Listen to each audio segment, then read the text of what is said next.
Now. Hey everybody, it's Monday once again, and this week, Mr. Alan Myerson. Who? Alan, hello. Who? Never heard of him. Hey, some guy. Yeah, Some Brooklyn guy. some Brooklyn guy. That's right. Thanks so much for being here. My pleasure. This is going to be excellent. I know a lot of people are very much looking forward to this. So, as I always do, I like to kind of structure these chronologically in a way only because then we don't miss stuff. But once we get into your film mixing career, I don't even think we can do that because we'd just be here for the rest of time going over stuff. But I would love to get how you got into this in the first place, because as far back as I can find is when you were at A&R Recording. Is that where you started, or was that like No, I started long before that. long A&R before that? Recording was stop four for me. I mean, you want to go here and Yeah, I want to go, but I want to go even before that. Like, what made you even decide to be in stop one? well, that's part of the story. You know what made me decide to do this was I had this impression that I was going to be one of the great classical trumpet players of modern times, or one of the good classical trumpet players, basically one of the working classical trumpet Now, players did you of time. worship Maurice Andre the way I did? I worship Maurice Andre, but he was a little bit more of a circus player, and I was more into guys like William Vacchiano and in my days Mel Broyles and these guys. Cecil Collins was a guy, and there was a guy who actually taught at Brooklyn College. Left before I got there to become the music director of the Seattle Symphony, named Gerard Schwartz, who I would have studied with. So I was a high school I thought I was a high school wonderkind. What I turned out to be was a pretty good high school trumpet player, and wondered why everyone was practicing so hard to get into Juilliard and Manhattan School of Music, when it seemed like I would have no problems getting in at all. And unfortunately, they didn't see it the same way. I remember my audition for Manhattan. This said William Vacchiano and Mel Broyles and Cecil Collins were sitting there looking like I was the 62nd guy of the day. Oh boy, And I broke out the second movement of Haydn's Trumpet Concerto, and they were like, "Oh, fuck's because sake!" you were the 63rd person to play that day. So I played through about 6 bars. They stopped me and they said, "Sight, read this." And I just looked at what they gave me, and I was like, "I guess I'm not going to Manhattan School of Music." Wow. And nonetheless, I didn't get in, and I ended up at Brooklyn College, which was fine. Around, I could walk. And literally the first day of the first rehearsal of the first orchestra, I'm sitting there in my seat, and it's third trumpet, and I'm listening to the guy next to me warming up, and I said, "I'm fucked. I'm not. This is not happening. I'm never going to make it." And what was worse was he was never going to make it either. And I, strangely enough, was literally roaming the hallways of Brooklyn College, and I heard music. It was literally like Pied Piper, and I walked towards the music, and I turned right into this room, and there was this sound studio, and I'm listening, and there's a guy there. He goes, "Hi," and I'm like, "Hi." I'm like, "What's this?" He goes, "Oh, this is the sound studio for the theaters, Gershwin and Whitman Hall." I'm like, "Oh, this is pretty cool." And there was a Roger Mayer console that was sitting there, and I'm looking at it. I'm going, "Oh, wow, I guess that's where everything comes up." And I guess that's how my brain sort of went into this. This is, even though you've never been here, this is familiar territory mode. And he's like, "Hey, would you like an internship?" And I was like, "Yes, I would." And I did that. And in the process of doing, I did that for I literally just stopped going to classes. And, after one semester and a 1.7 GPA, I decided no longer to pay the money to get, a D, and Probably I a good just worked call. there. I worked there for another semester. And then there was a piano tuner named Peter Crosby, a lovely old Irish guy who was tuning their pianos. I said, "Hey, there's a guy opening a studio in Manhattan. They're going to do TV and radio commercials." Or he said jingles. I said, "What's a jingle?" He goes, "Oh, they're TV and radio commercials. Maybe you'd want to try to get a job." So I said, "Sure." And I called up and I got a job interview, and I showed up at 10 a.m. for a 2 p.m. job interview, went upstairs. The studio was called Counterpoint, 723 7th Avenue. Same building as Unique. And they're like, who are you?" I'm like, "Well, I have an interview." They go, "At 2 o'clock?"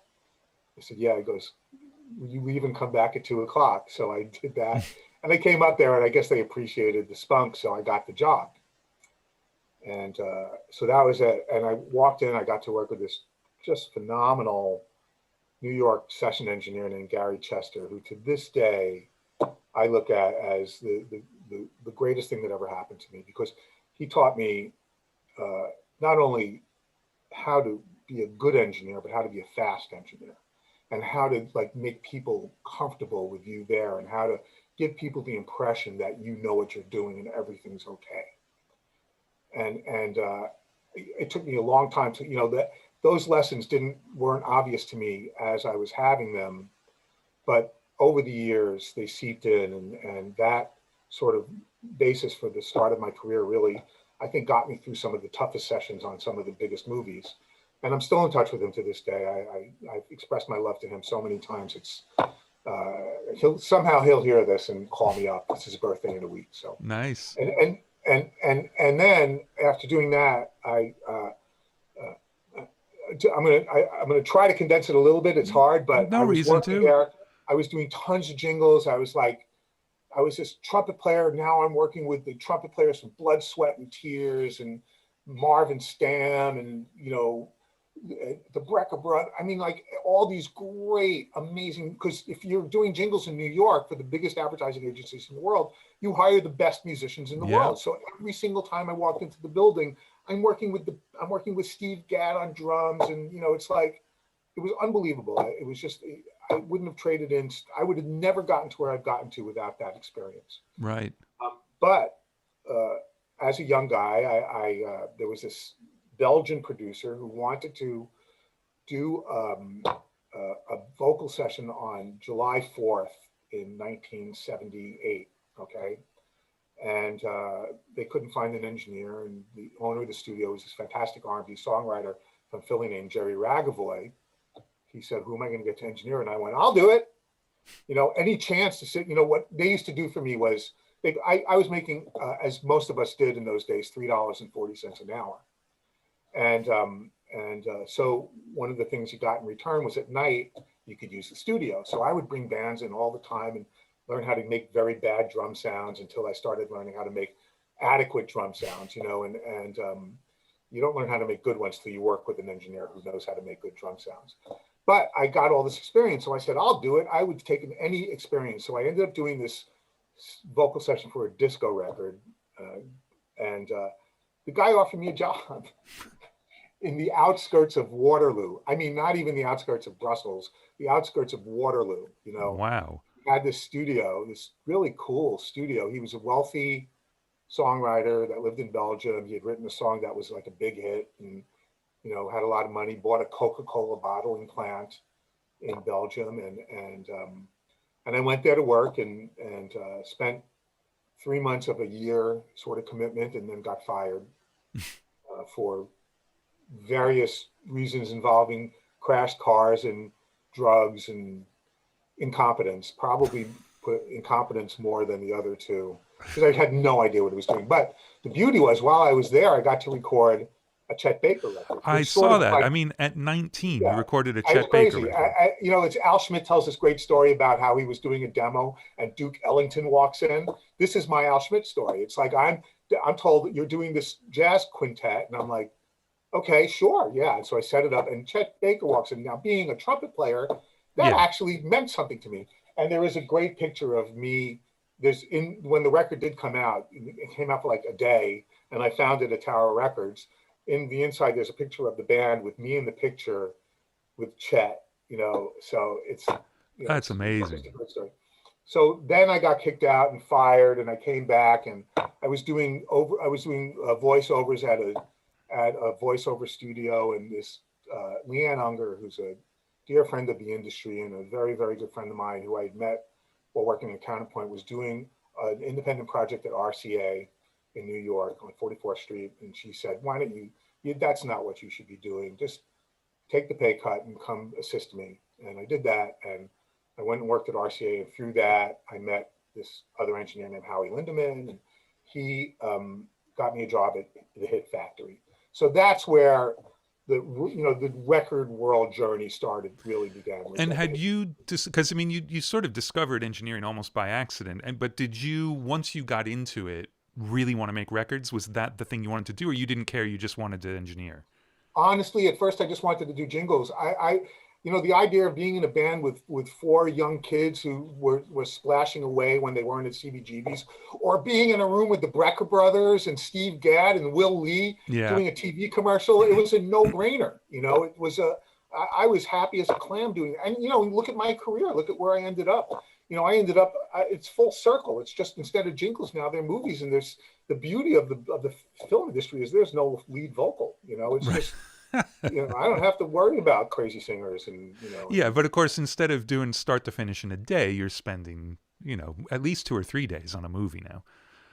at least. So from there, I went to A&R Studios because I had jingle experience, and A&R had this rich sort of world of, Hit Factory had no jingles. It was none. And Right. I was good. I did good there. I got, no one ever left the Hit Factory. Everyone got fired, even if you left. I mean, Yeah. even if you said, I'm leaving, somehow they'd fire you before you had a chance to leave. Absolutely. That was the Germano way, and it's, so, to those of you who know anything about that world, Troy Germano was an intern when I was there. That sort of tells you about what that was. Okay. And I mean, we'd need a whole another 2 hours to tell stories about that time. So I went to A&R Studios, and, they had that big room, the A1, which was a phenomenal room. It's where they did all those, after CBS 30th Street closed in New York, A1 became the big room, and it was Phil's room, and Phil was gone from the time I got there. And I was sort of mostly doing the jingles there, but I was also doing records. And I also had the same deal where I could work at night. So, my world opened up quite a bit. And I had some tremendous experiences there. And from there, I unfortunately got myself fired due to some drug-related behavior. Well, no, hold on. But before we get into your drug-related offenses there, you had some tremendous experiences. We should hear about a couple of them, don't you think? God, you mean at A&R? Yeah. Or just, oh my God. Just some of these sessions, because, I mean, your credit list is not tiny. Well, none of those credits are what happened at A&R. All right, well, let's hear some A&R then, because none of us have... in those days, I was mostly doing jingles. And then every now and then you'd find yourself on a Dave Grusin record, or working with Ron Dante, who was the guy who was the voice of the Archies and produced all the Barry Manilow records, with the son of one of the great Los Angeles engineer, this kid named Jeff Howe, who was Bones Howe's son, working with him.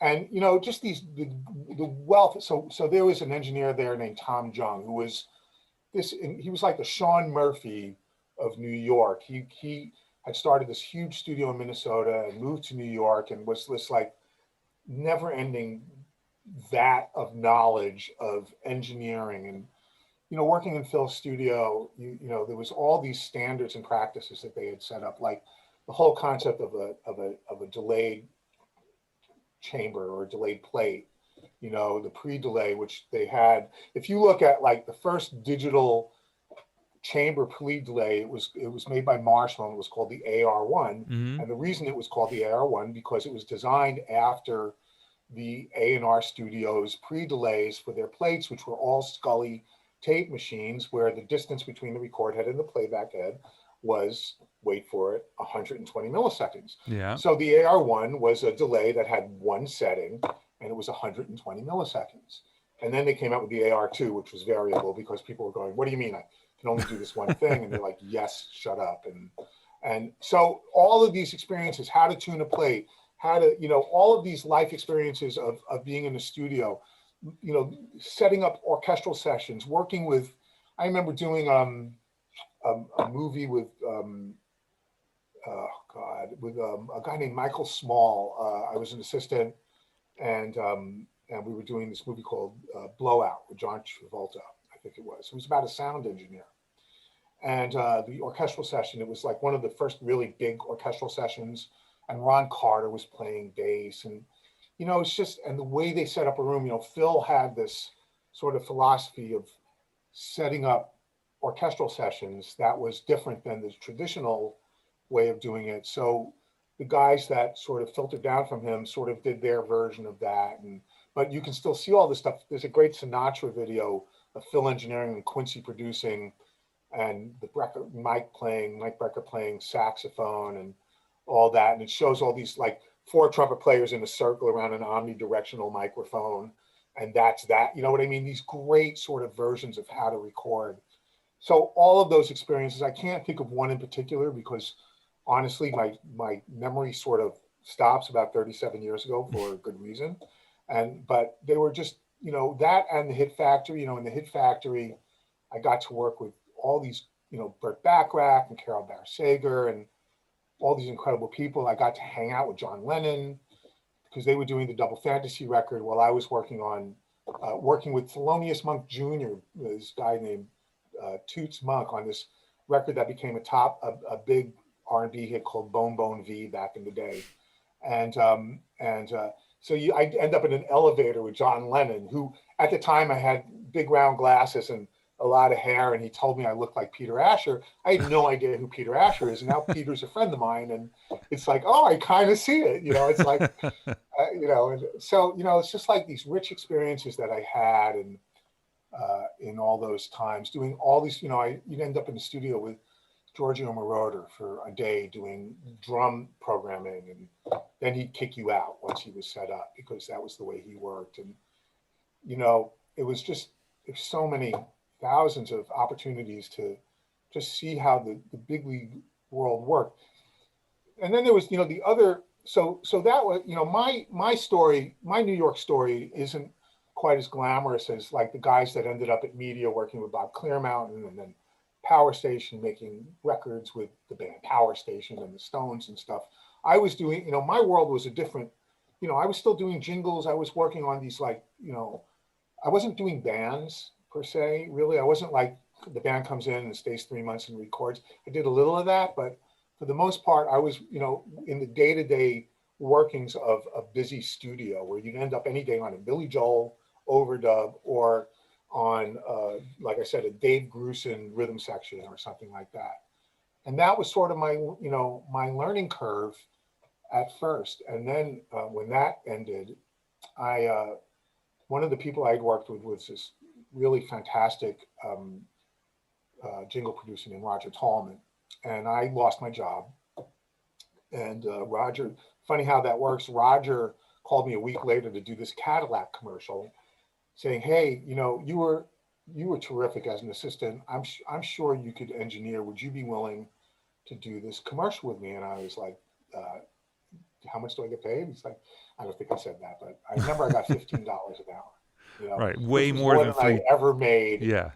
At one, you know, I couldn't believe I was going to get $15 an hour. So I'm like, sure. So I ended up doing this with him, and we hit it off. And you know, I was off to the races. I all of a sudden was a freelance recording engineer, and the first thing I did was book A&R as fast as I could to get back there. A, to say thank you to everyone, you know, because I knew I screwed up, you know, and B, because it was the best studio in town, you know, and I started to run as a freelance session engineer in New York, mostly doing jingles, and then graduating slowly but surely through some jingle producers I knew into doing records and mixes. It turned out I had a you know, knack for mixing. Those of you who, you know, I did the first ever record with Alfonso Rubiero, who went on to, you know, great fame as, you know, from the Will Smith TV show and on a million other things. But he was 11 at the time and had been the tap dance kid on Broadway. So I did a record with him and with a jingle producer who also turned out to be a guy who was making records for a record producer, remixer named Arthur Baker. Right. And I ended up getting called in to do an overdub, and I did this rough mix at night. And so I did the mix, and I came back the next day to clean up and everything. Arthur's like sitting in the tape room, listening on a cassette to this rough mix I did. He's like, "This is a really good mix," and I'm like, "Okay, that's great." You know, he's like, "You got like, are you available? Do you want to work?" I'm like, "Sure." So I started working, and I became the night guy at Shakedown Sound in New York when Andy Wallace was the day guy. You know, so Andy would get to work with Rick Rubin and do all this. And then at night, I get all the nasty overdubs and stuff like that. Yeah, I didn't care. I was in it, and at that point, my life had changed dramatically for reasons that we kind of don't have to talk about. And so I became the reliable guy, like you gave Alan a task and you knew it would get done. So I started doing dance remixes, and I met all of those people. I met Chet Pettibone and Mark Kamens, rest in peace, and Bruce Forrest and Larry Levan, and I started doing these remixes. And through that, just hopping through, and you could stop me whenever you want. Well, we can go backwards a little bit. If, sure, but, just to give you the yeah. arc. Yeah. So through that, I was working a lot for Tommy Boy Records, which was a very large local independent dance music label at the time. The president of the company was this great woman named Monica Lynch, and I had a partner at the time, this woman named Gail Kane, and we were getting remixes. We were doing them. It was really her. Honestly, I was terrible at it. I just was not a good fit in that, but it sounded good. I didn't know how to do a good breakdown or anything like that. It wasn't my thing. You got to remember, I was a classical trumpet player.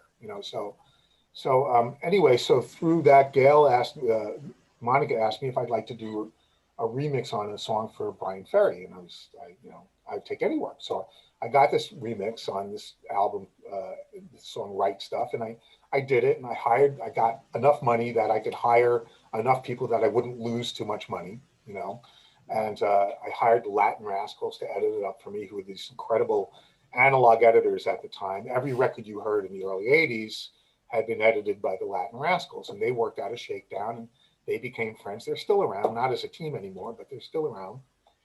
And Brian had sent the guy he worked with, his like best friend, producer named Simon Puxley, to hang out with me so we hung out, and I did this mix, and Simon thought it was really, really good. So we sent it to Brian, and jokingly I said to Simon, because I had known he had mixed this album like 2.5 times already, right? So I said to Simon, hey, if he wants to mix it a third time, tell him I'd be happy to do it. So I send the mix, and like 3 days later, I get this phone call, beautiful British accent. And it's this Alan Myerson, that's Brian Ferry. And at first I'm like, right, but then, it turns out it's him. So he says, I hear you'd like to mix the album.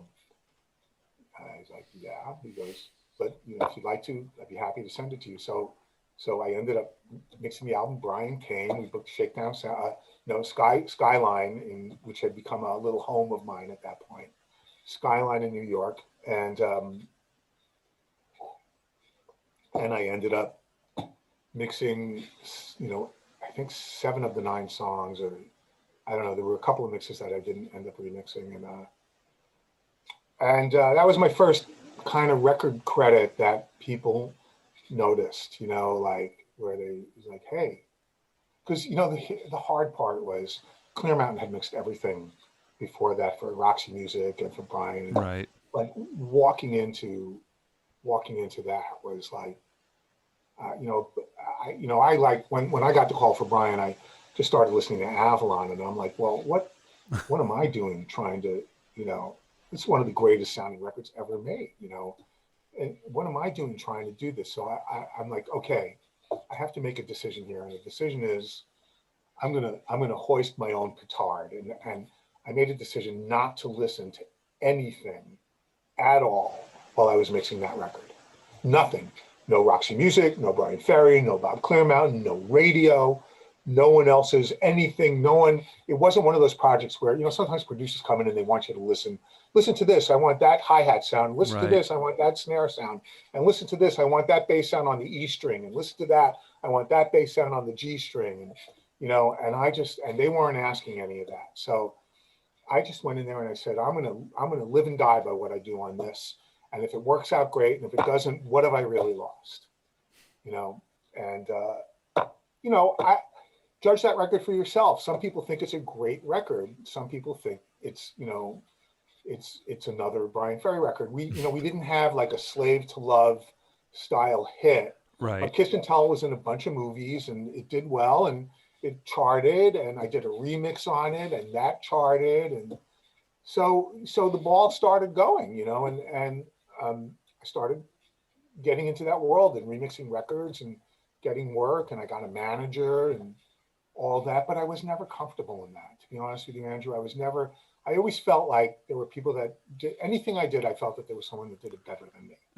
Well, you are, you know, putting yourself up against Mr. Clearmountain at the height of his powers. Well, and also So, at that point, Chris Lord-Alge and you and you know, Brower and all these guys who are now I call friends, which still kind of blows my mind. You know, I just didn't feel like I was, you know, I'd listen to a Luther Vandross record mixed by Michael or Ray Bardani and go, I don't know if I could have done that, you know, or, you know, or something that was like a Foreigner record mixed by Philip Petty.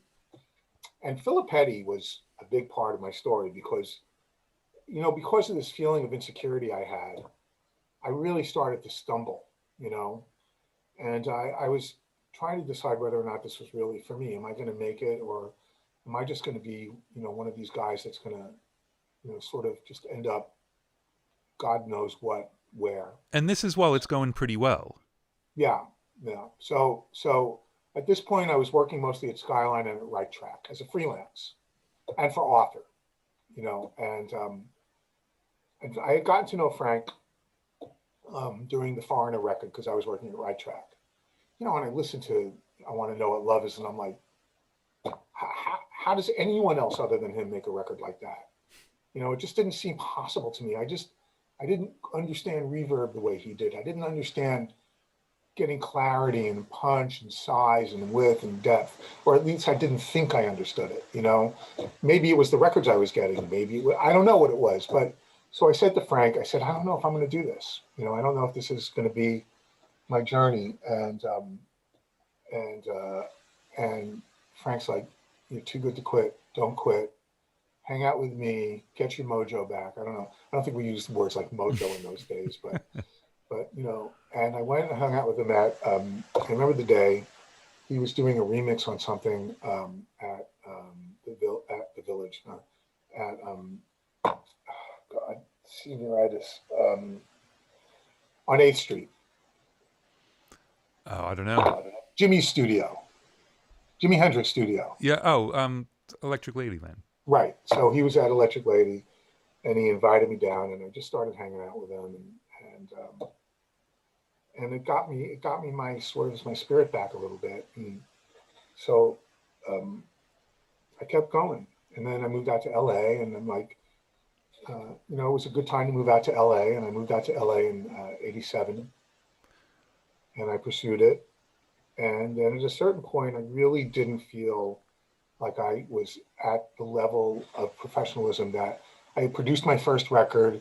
And although it sounded really cool, it just wasn't, I don't know, it wasn't A, what I wanted to do, the music I wanted to work on, and B, just didn't hold the candle for me. So, well, so could we go back a little bit? Because I wanted to ask you. I mean, obviously, you were listening to a lot of classical music growing up, but you also hold on, man. Say one thing. Yeah. Hi, Bob Burke. Okay, go ahead. So you listened to a lot of classical because you were playing it. You obviously knew who the entire New York jazz and fusion scene was, but what were you listening to at this point? So what I was listening to was Romantic Warrior and Return to Forever and Chick and My Spanish Heart, and you know, I was listening to instrumental music, right? You know, and that was what was lighting my fire. You know, I remember later on I got a chance to work with the guy who recorded Romantic Warrior, this phenomenal engineer, and his name is escaping me at the moment, Dennis McKay, and I was like, I was working in the studio in Briarcliff Manor called Wizard Sound. And I was just like out of my mind, like working with Al Di Meola, assisting on Al Di Meola's live album, assisting/engineering. And, you know, that music did it for me, you know, the Brecker Brothers and all that stuff. And that became my world. Thanks for asking this, because it's an important part that I left out was in my own personal world, yes, there was orchestral music, but at that moment in time, it was about these incredible bands, Weather Report and Jocko and, you know, and all that stuff. So So uh, um, hold on, let me just get rid of this Yeah, yeah, call. of course. And it's my assistant. We're looking for missing files, um, and and uh, and that factored into it too. Just I started not feeling at home. But did you, I mean, because obviously there were a ton of those records being made in New York, and did you feel like you couldn't pursue that, or it wasn't I happening wasn't for it you wasn't falling naturally? under my. So, I wasn't there. I'll tell you a story.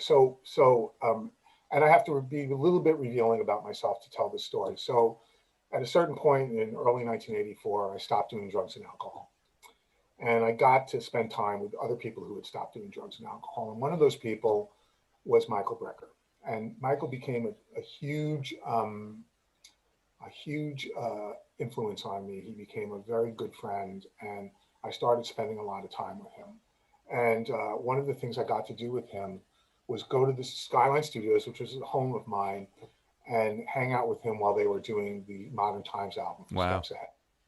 And that record was a life-changing record for me because that's, listening to that record, and I actually never really at that time got a chance to meet James Farber, who engineered it, but I love that record, but it just, I felt like I was sort of a reed being pushed in the wind, where I was taking work or I was getting work, and it was very hard for me to focus. It didn't dawn on me that I should try to focus my attention on doing that stuff. There were like professionals who did that stuff, Right. Well, and It it's was, also, it felt like a different world. Like those circles of engineers and producers didn't always collide. Like you wouldn't necessarily meet them.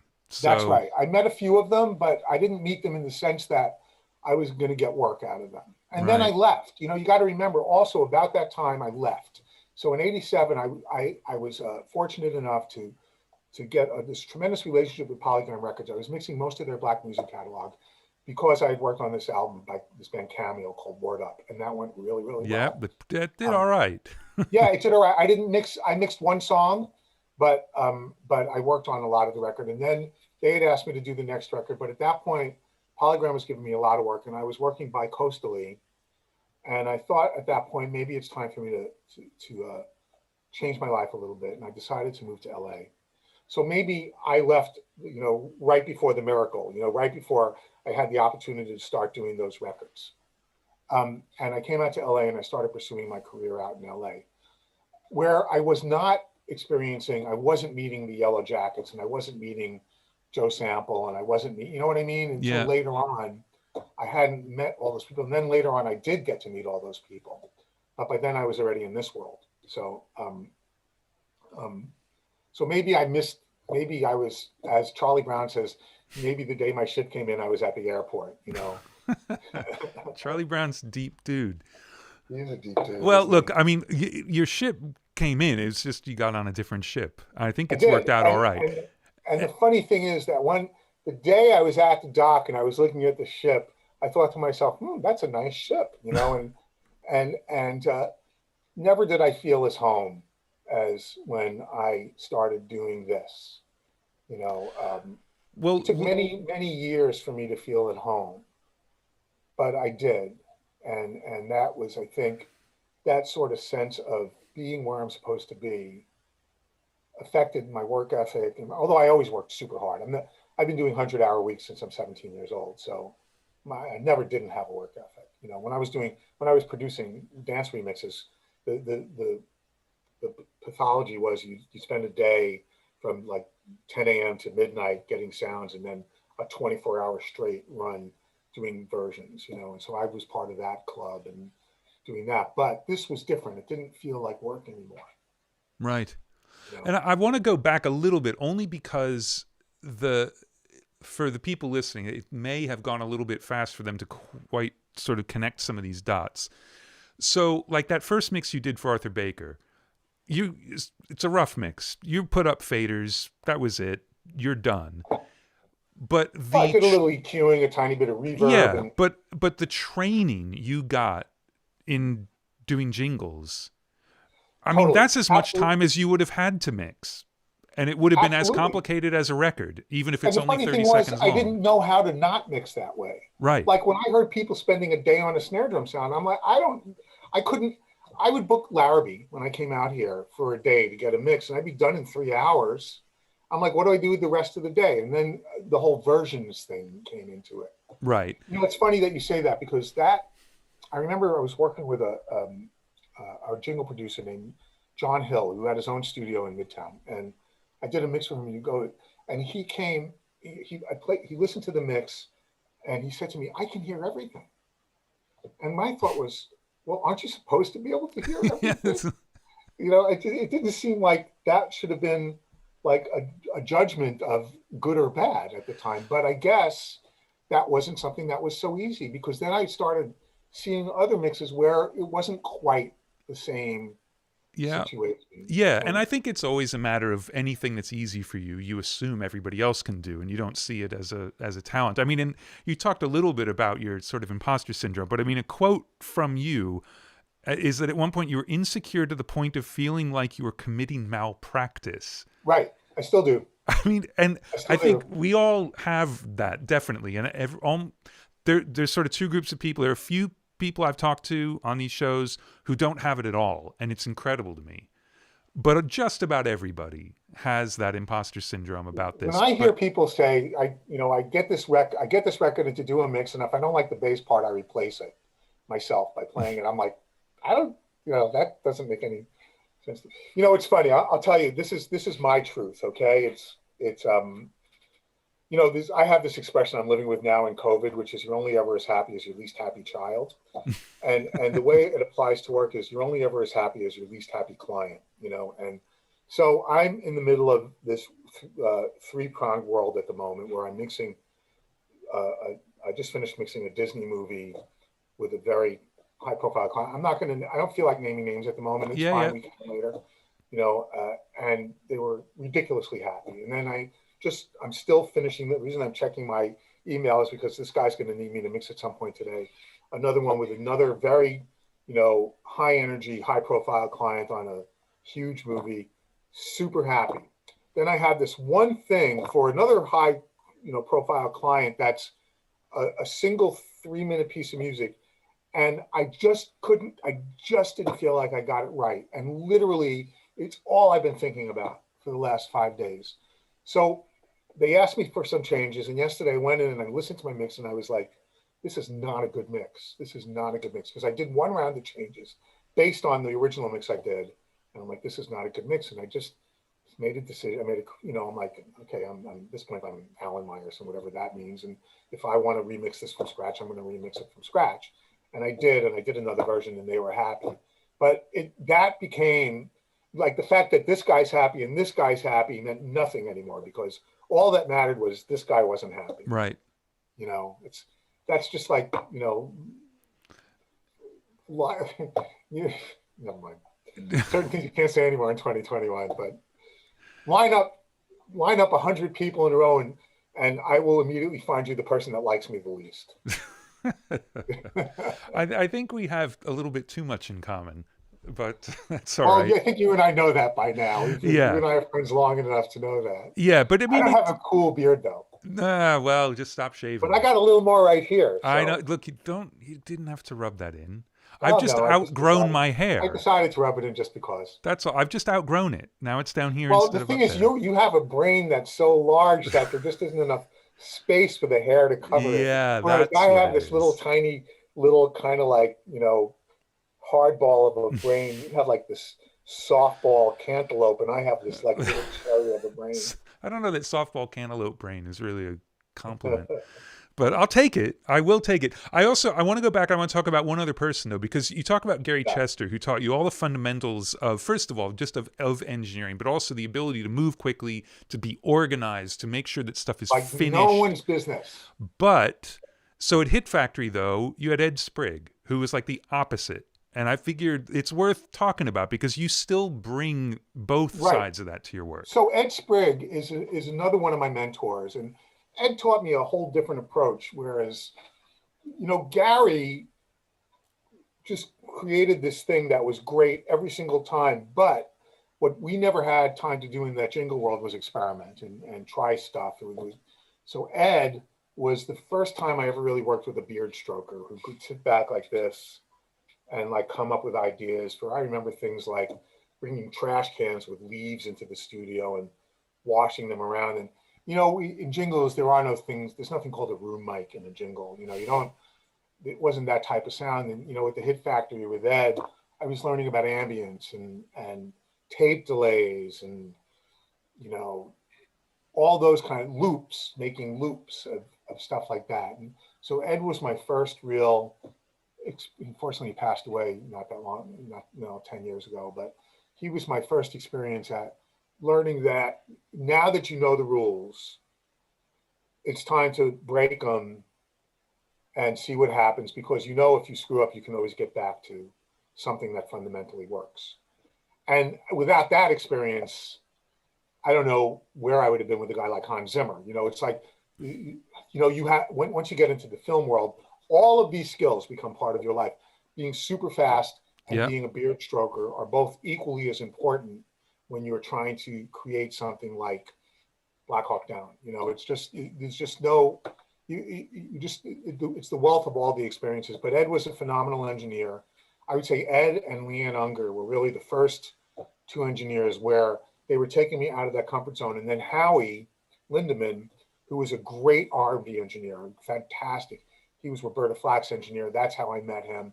He would make these super pristine sounding R&B records in those days, where he was using room ambiances, but just a little bit, and doing all that. With Ed, it was, I take this mic, I put a LA2A on it and put the gain reduction all the way up, and then turn my output all the way up and stick it through a tape delay and create, he didn't put up stereo mics, he put up mono mics and created his own. That was his world. So I spent a year experimenting with all of that stuff. It was phenomenal. And then when I got to the Hit Factory, and then when I got to A&R, because of that big room and because of the fact that I got to work with a lot of outside clients, I was able to do a little bit more, like take my experimenting to the next level. So I had this guy, Billy Seidman, who was a producer. He was friends with this drummer, these New York icons, Leo Adamian, Steve Robbins was his keyboard player. And they used to bring me into the studio and we'd record bands at night and we record in A1. And like, I got into what if I put up 4 room mics and put different compressors on them? And instead of just a delay, what if I filtered this one? You know what I mean? I just started getting into like, what if I did this thing that no one showed me what to do? And in a way, develop my own sort of language and style and alphabet for what sounded good and what didn't. And the interesting thing, and I think it's important if you're, trying to come up in this industry, is you're going to hit a lot more of what doesn't sound good until you come up with what does sound good, and then you have to be okay with that. You have to be okay with, doing something going, that didn't work, Yeah. You have to have the intestinal fortitude to live with that, I know in your world, in the records you've made, your records sound unbelievable all the time, but I'm sure it took you a while to get there. I'm not there yet. Yeah, I understand that. I appreciate that because I'm not there yet either. And it's ridiculous for two. You know what, honestly, intellectually, I understand that it's ridiculous for you and me to say that. I've done 300 movies. God, fucking crazy what you've done. And yet I still feel it's maybe not the imposter syndrome quite the same way, but I still feel like my best work is yet to come. It's just like eventually I'm going to figure, and every single project I do, I feel like, okay, now I figured it out, and then I do that and I do the next one. It's like, oh, well, I screwed that one up, but now I figured it out. Right. And I think it's also, it's good because it drives us and we still want to learn and all of that. But I think, and it's also having this feeling when you hear some of the stuff that other people do, and it's still that, how the hell did they do that? How do you make a record that sounds like that? I feel like that all the time, and it's good because it drives me. It's not right. And the thing is that most of it seems like black magic and voodoo to me, but every now and then I get an opening where I understand, oh, it's logistics. Oh, Clear Mountain's drums sound amazing. Oh, well, this is what he did. So all the things that I've been trying to do to make it sound like him are wrong because now I know what he did. That doesn't mean I can do it, but now I know that he was in the studio where he put the drums on the inside of a studio and opened a warehouse door and put two microphones. You know what I mean? This stuff that, as you know, in the beautiful world that we live in today, with where all this stuff is available online and you could start learning these tricks. And Bob, thank you for finally like doing a little bit of media so that I can start, after all these years, stealing your tricks that I've been trying to steal for the last 37 years. Thank you, my friend. Yeah. You know, it's like, it's every now and then I realize it's just like orchestral recording, you know, it's a big subject. Okay. But you know, a lot of it just seemed like black magic and voodoo. So I eventually came up with a sound that worked for me, but there were times where I couldn't capture or recreate something I had heard. And still, not just times, but there's still times where I hear something in a recording and I want that, the depth of the trumpet sound, or, you know, how does that reverb, like that, the movement of the, you know, and then slowly but surely you start acquiring those skills. Maybe for me, it's through my relationships, becoming very good friends with some of the engineers who I respected, and trading, you know, trade secrets, or just learning how to listen better, like learning that what I thought sound A isn't really, it was more an impression, but not the reality. And now that I understand the reality of what sound A is, now I can see how that's done, you know, Right. stuff like that, you know. And so, I mean, that's just, I know I'm jumping way ahead, but That doesn't matter. that's just part of the learning experiences. I mean, it's just, you know, it's just, I love what I do now because, for many reasons. One, I actually love modern digital mixing because of all these amazing tools that, you know, Robert Rodriguez, this great director, writer who I've worked with, used to have this expression in the early 80s, and that's called working at the speed of thought. And now you really can work at the speed of thought. I mean, you really can have an idea, and there is going to be a tool that's going to tell you whether or not your idea sucks or not, you know. Right. And I love that. But at the same time, you know, all these traditional skills that I learned with Ed Sprague, bringing a trash can with old leaves in it and making sounds, and putting snare drums on, you know, it's like snare sampling in the 80s until AMS came out, way before the 4-at came out. You know, when you load a sample in, turn your tape upside down to pre-delay your snare drum so that then you could put a PCM 42 on it to Yeah. get your snare drum in time and have your Russian drag into all that stuff that became the traditional things. Before you did that, we would turn a JBL 4311 on its ass with the speaker driving up and put a snare drum on top of it and a mic on that. And that's how I do snare sampling. Yeah. You know, that's how you did it. I mean, there was no other trick. If you wanted to change the snare sound and get more rattle into the snare, Yeah. there weren't enough compressors in the world to take a piccolo snare and add rattle to it. So I do that, and I'd stick a snare on, I'd loosen it until it was like just doing this, and I'd put it on and I'd mix it in, you know, and everyone Can we get that thought I was impression one crazy more until they time? walked it. What's that? Can I get that impression of a loose snare one more time? You want to see the arms Yeah. go like that? You know, and then everyone was think, what the fuck is he doing? Until they walked into the control room and listened to it, you know? Yeah. So all of those skills, you know, now occasionally I still do something like that just because to show the youngins that there's other ways to work when I'm in a studio. For example, I was, you know, and this is really jumping ahead. Three years ago, I did this movie Sing, which was a really fantastic musical, and it was a great experience. And we recorded it at Fox, and the director felt that he wanted to be able to be at the music mix. So instead of me mixing in my studio in Santa Monica, we mixed on the scoring stage at Fox, which is a luxury beyond belief. And so, you know, if I'm mixing on the scoring stage, well, then I have this big room with all these mics up, and now all I have to do is set up a bus and I can pump shit out into that room. So, you know, I had this incredible chamber that was the same as the chamber that was used on the actual recording. So if I got drum samples in, I could pump it out there and boom. And we were doing some big band songs, and Andrew Hay, Jerry Hay's son, who's a phenomenal engineer who I think he's still there, has been working with Harvey Mason Jr. for years and recorded all this brass in his room, which is Schnee's old room. Um, and they sent me this brass, and it sounded phenomenal. But I felt it needed was to be in the same world as the rest of the movie. So I was able to take his beautiful recordings and pump it out into Fox and add that, all that stuff, all that, the sensibility to do stuff with Yeah. like that is, I think a big part of, what's helped me, differentiate myself maybe from, other people, good or bad. Well, and I love the concept of that because I think if unless it's something slightly different, that's what Walter Murch called worldizing, right? Because you've mentioned that. And one of the first times I did it was with Walter Murch, and he did call it worldizing, which really annoyed me no end because, I came up with this idea on this movie. No, I take it back.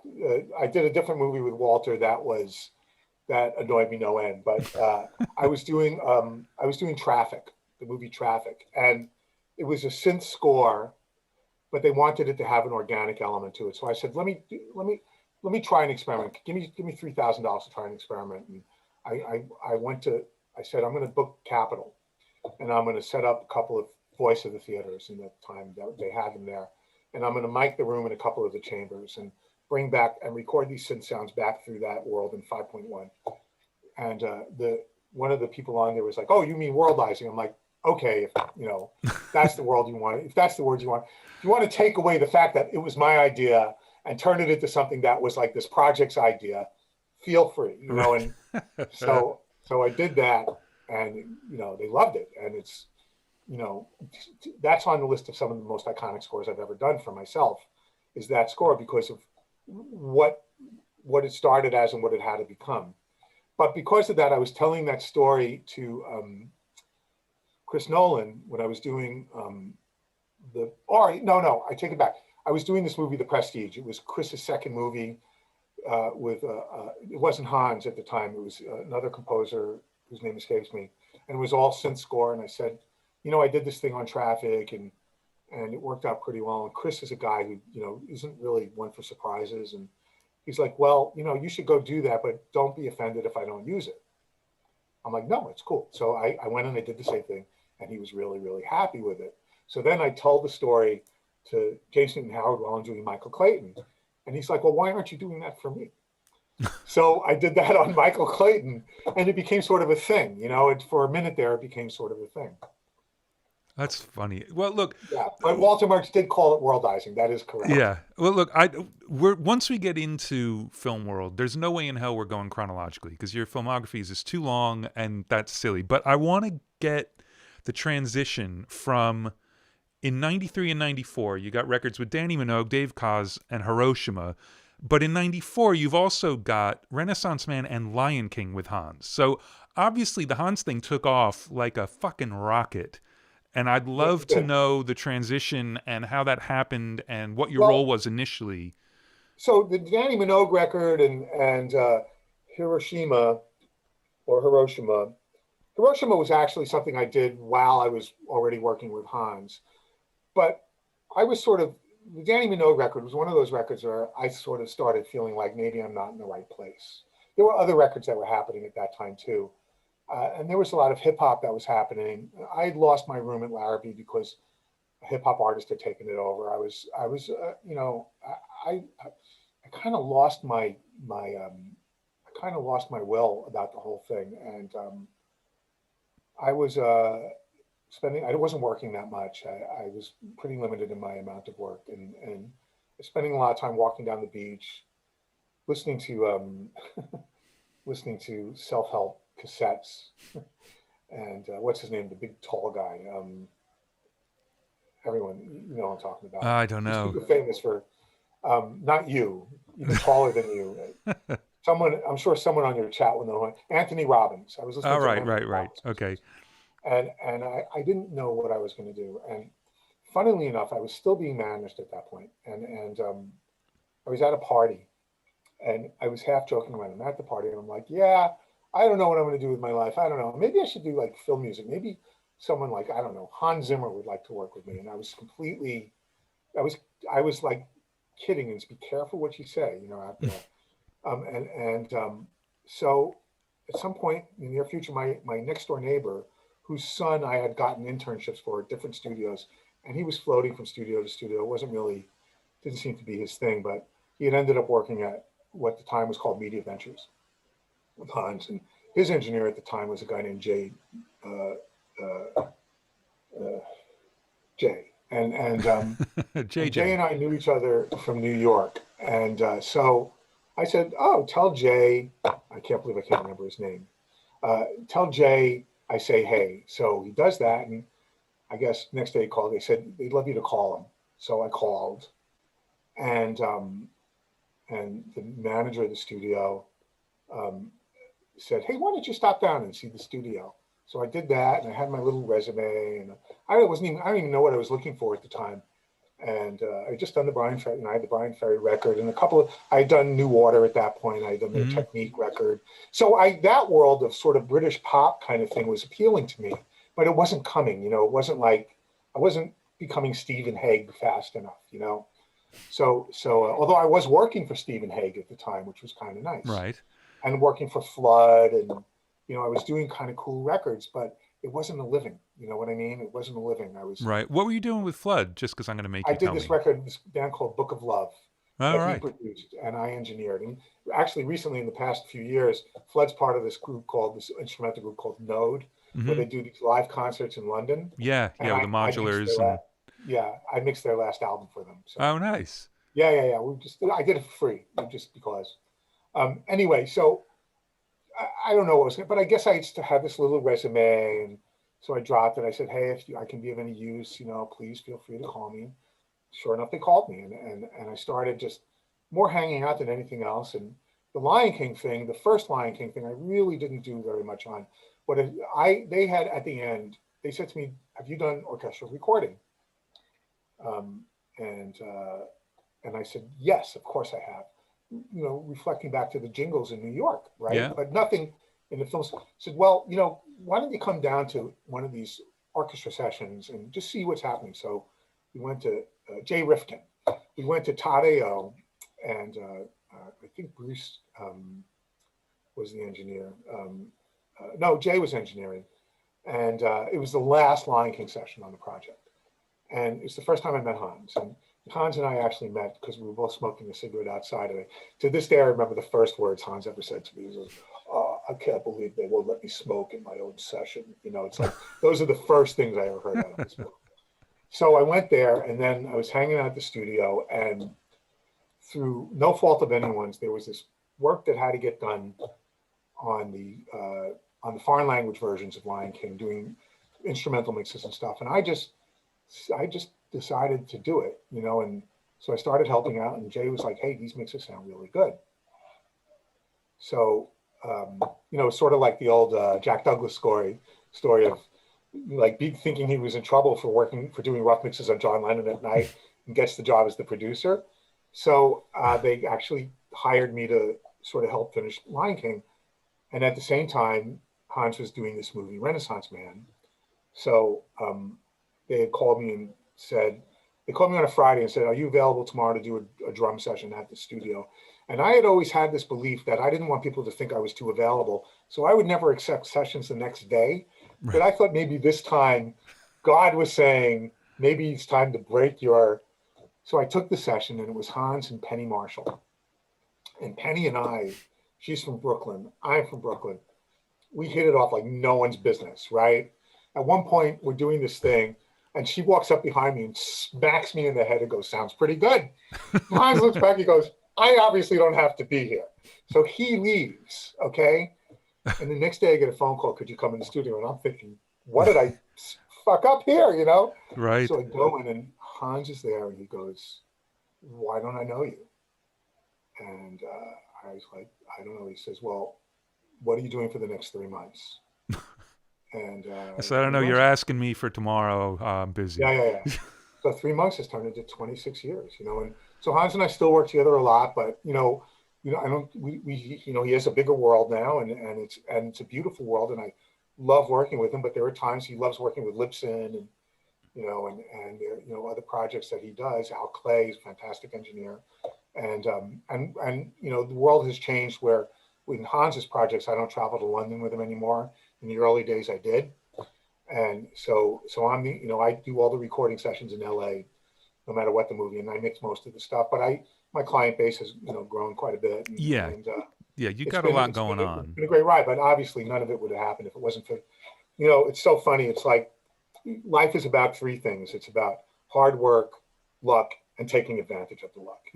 That's all it is, and then some more luck. And so I happen to be lucky enough to be in the right place at the right time with the right skill set for what Hans wanted to do. And he was trying to, he was changing the sound of film music at the time to something much more record oriented, something much more punchy, something much more aggressive, and I knew how to do all that stuff. Yeah. So Yeah. it just worked out. It's a Yes. long sentence. That's I need all a sip of right. my fuck you, I'm Well, mixing coffee. yeah. I mean, look, like I said, I don't think there's much point in just going chronologically. So I think it makes more sense to talk about some of the composers you've worked with. The Hans thing, we could go on for 25 years just talking about those projects. So I'm sure they're going to come up in between, but there are a few Well, let things. me just say one Yeah. thing before we Yeah. do that, because I don't want to drop the ball on this. Yeah. Is if this was my gravesite and they were doing my eulogy, the only thing I'd want to do in terms of this is say, I don't know what I would have done without you, Hans, and I don't know what I would have done without you, Herb. I was Herb's engineer for many, many years. I learned more about life with him than anyone on the planet. And I learned more about record making in the other way, which is when it feels good, stop. The film world isn't that, but and also Herb Alpert has become my musical father, my greatest mentor in my life, and the person probably I care about more than anyone in my world. Well, let's talk about him for a bit then. How that Okay, started and what it was. sure, I would love to. So I was very lucky when I was in my record worlds. I met a guy named John McClain. Do you know John? I know of him. I think we may have met, but I don't really So know him. John McClain was the head of A&R for A&M Records. He was also the guitar player in the Jackson Five. Okay, and he was the guy who signed Janet and Jackson to A&R. He was Herb's guy. So when the A&M closed, John became an independent executive, and I think A&M might have been open. And I had been working with these two R&B producers, these at the time young guys, Terry Coffey and John Nettlesby, producing records. And we had like a string of number one hits with Jody Watley and I can't remember the names of the artists we were working with, but they were fantastic producers, and I actually helped them. They ended up with a huge career doing Coca-Cola commercials, and because of my jingle skills, I learned that. Anyway, so through them, they had their band, which was called U.S. Mail, which was an unfortunate name in my opinion, and John was their A&R guy, and they had done a bunch of mixes, and I did this mix at Larrabee North, and John loved the mix I did, and he asked me to do another one, and he asked me to do another one, and then he came in and he said, "Would you do me a favor? Just until you drop dead, here's like the rest of the album, just mix them, just mix as many as you can until Tuesday at 5 o'clock or whatever."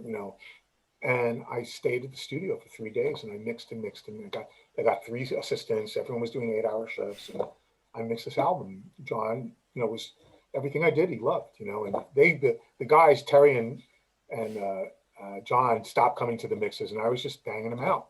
I don't know. I was in a zen place with it. So I mixed like 10 songs or something like that. So this guy, John, looked at me as a problem solver. Anyway, so Herb started a label after A&M called Almo Sounds, and he had signed this artist, and he had gotten this very good mix by a very expensive mixer, and he wasn't happy. And I get this phone call, strangely enough, and it's so funny. I'm Matt Ramona. He goes, "Hey, is this Alan Myerson?" I'm like, "Yeah." He goes, "Herb Alpert here." And I'm thinking, who's playing a trick on me now? And This I'm is that listening, and I'm Brian like, Ferry guy playing a trick. right. And I'm listening, like, actually sounds kind of like Herb Alpert. And then I don't know how, but at some point I realized it's Herb, So he's like, "Hey, John McClain mentioned that you might be able to help me out. Could we meet?" And I said, "Sure." So so we arranged a meeting, and it's funny. Now I'm working at Hans's place, And I used Hans's studio to have the meeting, and the studio manager at the time wanted to be in on the meeting, and I'm like, why? You know, because Herb's a name and everything like that. So I take this meeting, and he plays me this track, right? And he goes, "What do you think?" I said, "Well, I think that would be a phenomenal mix if it was a male artist." And he slaps me on the leg and goes, "That's exactly what I was thinking." He says, Wow. "Will you remix it?" I go, "When?" He goes, "Tomorrow." I'm like, "Yes." And I remix it and I sample in a different drum sound, and he was really happy. And so I mixed a couple, and then they decided not to release the record, which is fine. But it started this relationship I had with Herb, and that relationship went on for a long time. I did a bunch of his records. I did a bunch of his wife's records. At one point, he tried to turn me into an A&R guy, and I wasn't the right fit for that because I'm sober and I don't want to do clubs at night and all that stuff. So, you know, but even after my time with Herb as an engineer, uh, I introduced him to my partner at the time, which is my record partner, which is a keyboard player named Jeff Lorber, who is still working with Herb to this day. Yeah. And that relationship has continued to this day. We talk every week or every 2 weeks on Zoom, and he's my best friend. I really think he's my best friend. It's strange to think that because he's 26 years older than me, but he's my best friend. That's I can say amazing. anything to him. I can say anything to him, and I have said anything to him at times when there were things I had to say that I didn't want to ever say to anyone, going through my divorce and, stuff like that. And he's never let me down ever, not once. So that's, I learned a tremendous amount of musical stuff from him, but it could fit on one thimble compared to what I've learned from him in the sense of my life and who I wanted to be as a person. I was tough when I was young. These hours working this, the studio experience is a tough experience. You sometimes don't wear your best, emotional skin, and you could be rude to, I found that it was hard for me. It was easy for me to snap and stuff like that. And what I learned from Herb was that there's never, ever a reason not to be nice. And that caring is something you do for real. It's not something you make believe you do. Right. And those are my life. That's my life lesson. And, to me at this point, nothing matters as much as that, so, and then anyway, I don't want to get weepy on you. No, well, why not, man? I mean, I can't believe we almost skipped past all that because it's insane. Yeah. To this day, it never changes. He every single time I talk to him, I get something out of it. Just incredibly. It's just never an ulterior motive. Never. It's just I feel like, and the thing he has, which I learned is so important, and I didn't realize this, and I still don't do it perfectly by any means, is when he talks to you, you are the only person on the planet for that time. He's not checking his phone. He's not listening to someone else. He's not, no one, and this is a mogul, right? No one's whispering in his ear. He is completely and 100% focused on you. And I took that person like, oh, I'm his best friend in the world. And then I realized this is what he does, right? And I try to do that. I don't do it nearly as well as he does, but I try in my best days to do that. So, that's an important, those life lessons are what I learned from him. Besides being just the baddest ass trumpet player on the planet, Yes. For all different reasons than Wayne Bergeron is the baddest ass, or Randy Brecker is the baddest ass trumpet player on the planet. Miles is all right. Miles Davis once said of Herb Alpert, he says, if you can hear one note and know it's Herb Alpert. It's true. Yeah. You could hear one note and know it's Miles too, but. No, not really true. I don't agree with that. I think you can hear that one note and think it's Freddie Hubbard, and you can think it's Miles. You hear two notes and you know it's Miles. Okay, all right. Freddie Hubbard. All right. Or Clifford Brown, or All right. Yeah. As a failed trumpet player, I know exactly what you're talking about. There's this great line about Herb in an orchestra, and they're like, "Give us a Herb Alpert A," and everyone goes, "Bow." Oh, that's amazing. So let me ask you really specifically on that mix, when you said it would have been good for a male artist, what was it about it that made you frame it in that way? Because that's a really interesting way to talk about it. Her singing style was, a frailty to it. She was a powerful singer, but it still was a very feminine sound. It was living in the frequency range where a lot of the snare wanted to sit, and I just felt that it was too big, too bright a snare sound for her voice, and it was a little bit of its time, right. 1994, and I felt that it needed to be something smaller, a little bit quieter, a little bit deeper in pitch, a little bit darker. For somebody who doesn't want to deal with lead vocals and doesn't feel comfortable in the record thing, I mean, that is a ridiculously high level, astute observation to immediately distill like why it's not working. Well, That's I mean, pretty good. you solder enough patch bays, and you learn how to solder a patch bay. And you sniff enough solder, Yeah, I got it wrong a lot more than I got it right, but in that particular moment, now my philosophy was right. Whether or not I could execute it is another thing. And then it turned out you could. And in that case, I did, but the artist didn't survive the cut of, with records as all it's not just the production of the record. It's the marketing, it's the touring, it's the costs of so much more than just the production of a record. I mean, she didn't survive. It really sounds like there's no lack of talent that would have kept you from doing records. It just was not the world you wanted to be in. It didn't fit me. I mean, you must have had, people have this experience, like when you do something, you go, that I'm in exactly the spot I'm supposed to be in this very moment, right? And I just never felt that way. It was always like the imposter syndrome, but even more than the imposter. Like I was being the imposter of someone trying to look like Alan Myerson, as opposed, I wasn't even the imposter of myself.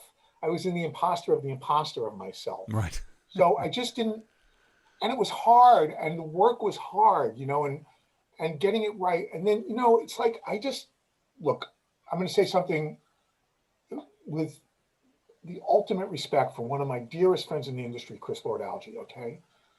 I made two mistakes in my life. Well, no, not two mistakes. One mistake in my life is I went to an A&R meeting with an A&R person who was Sean name was, who to this day I can't stand. And I play him this mix I had done, and he goes, "Oh, it's a good mix, but let me ask you something. If I'm going to have you do a mix, and the mix before is going to be mixed by Chris Lord-Alge, and the mix after is going to be mixed by Chris Lord-Alge, why am I hiring you to do a mix when I can hire Chris Lord-Alge?"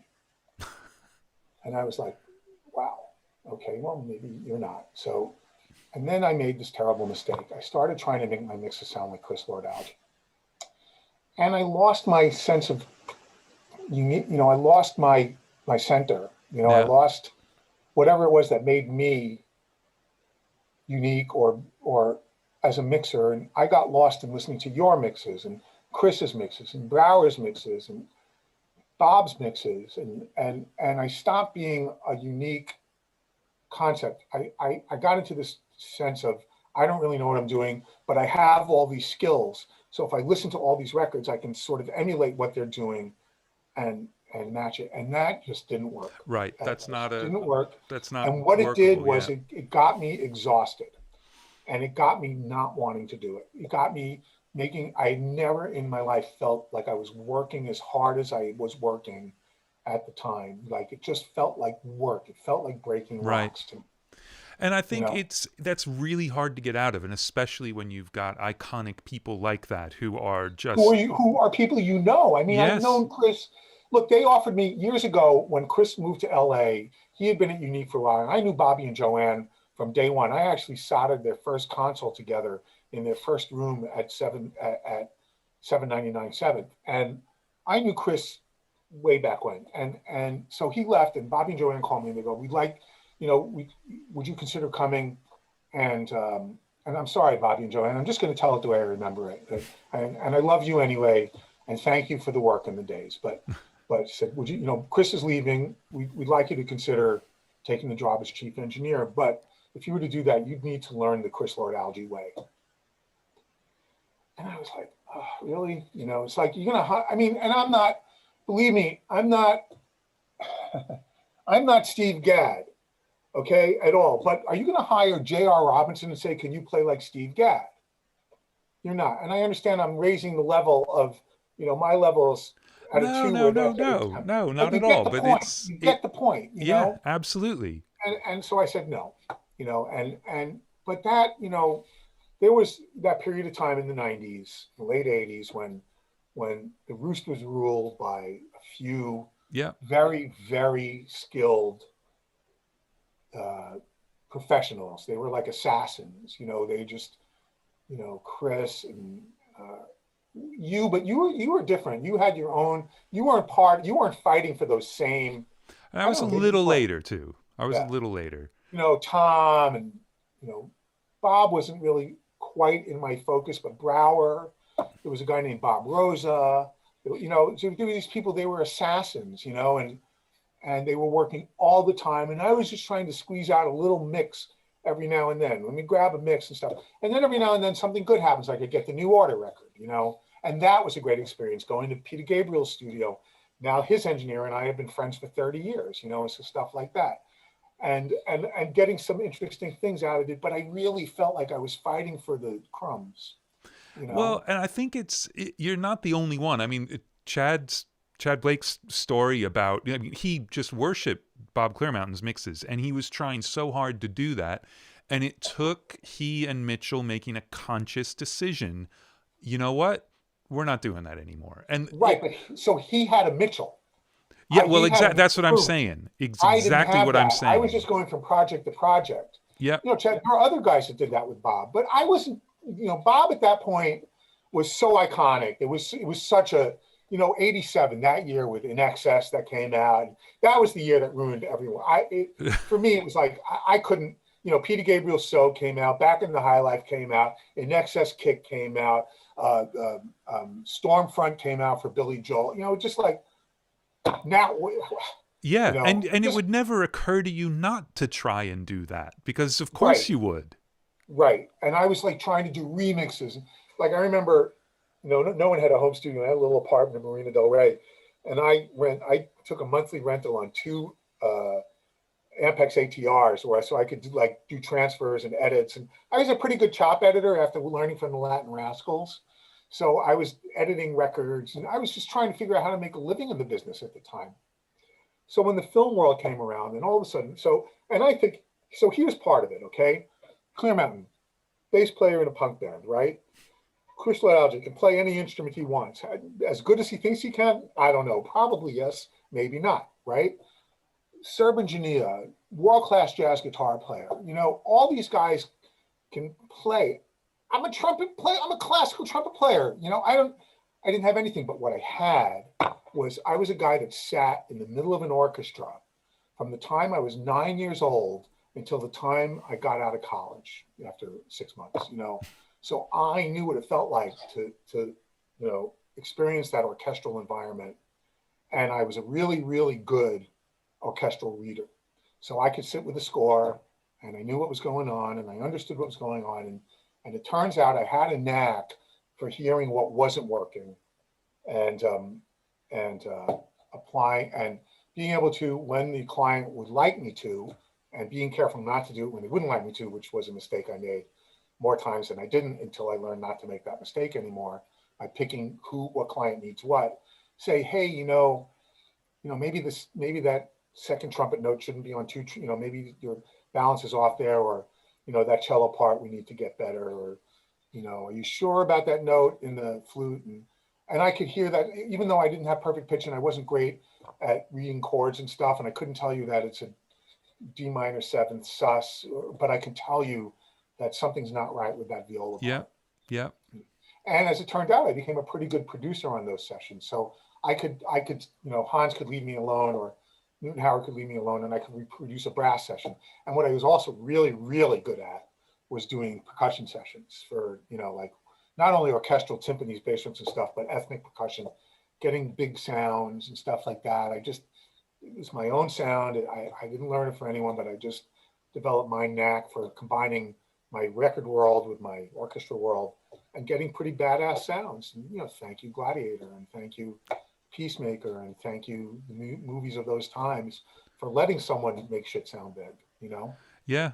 Well, and really innovative. And as you say, you know, Hans was trying to innovate in terms of what Hans scores was the should one sound like. innovating. Look, and I say this a lot. We're in the service business, okay? This is my job is to facilitate the guy sitting to my right. So Hans would have an idea, and I'd say, why don't we try this? And then we do that, and he would either say to me, great, or he'd say, okay, now I know what doesn't work, you know, and then we go on to the next thing. And because we had that synergy in those early days, I was able to develop my sort of set of skills, you know, my sort of little box of tricks that I could pull out for other people, you know. So, and a lot of that was parallel compression, you know, and Andrew Sheps, the king. By the way, Parallel Particles is newly involved in film music. By the way, you should know that. Excellent. Excellent. And you know, stuff like that, and things that maybe the guys that were making film music at the time weren't doing, but now the young guys are doing. You know, so you know, getting in there with a big drum sound and smacking another fader with a bunch of compressors on it and blending it in, and you know, all that stuff, and you know, just a lot of depth analysis and where to pan things, and you know, all that stuff. But you know, that's another conversation in itself. Just but so all the skills that I was learning all along sort of added up. But I can tell you that when I landed in that world, I really just felt like I had arrived at the place I was looking for all along. Right. You know, and I still do records. I just did Moby's new album. You know, I still occasionally do records, but it's, you know, now I do records because people want me in particular to do Right. that record. And I don't know what I don't chase is I don't chase the radio. You know, that when you know in the mid '90s there was really this thing going on where every record had to sound like every other record. So the vocal had to be at the same level. There couldn't be horns. The background vocals had to be at the same level. The backbeat had to have a particular sound to it, unless you were the trend changer. When, you know, the great David C. Did "She Drives Me Crazy" and came out with the gated clap snare sound, and then all the records had to have the clap snare sound, and you know, and then Paula came out, and all the records had to sound like Paula, and you know, and just it always took one. And now I guess it's Billie Eilish or you know whatever it is, you know, and everyone is so good at doing it. You know, it's like I listen to these records today. I'm amazed at how great Manny's records sound and Serban's records sound. Everyone. I don't want to say names because I'm going to leave out 6 people, but I can't do that. You know, and I don't want to do that because if I do that, I'm just going to do a bad version of what someone who would be better at doing that would do.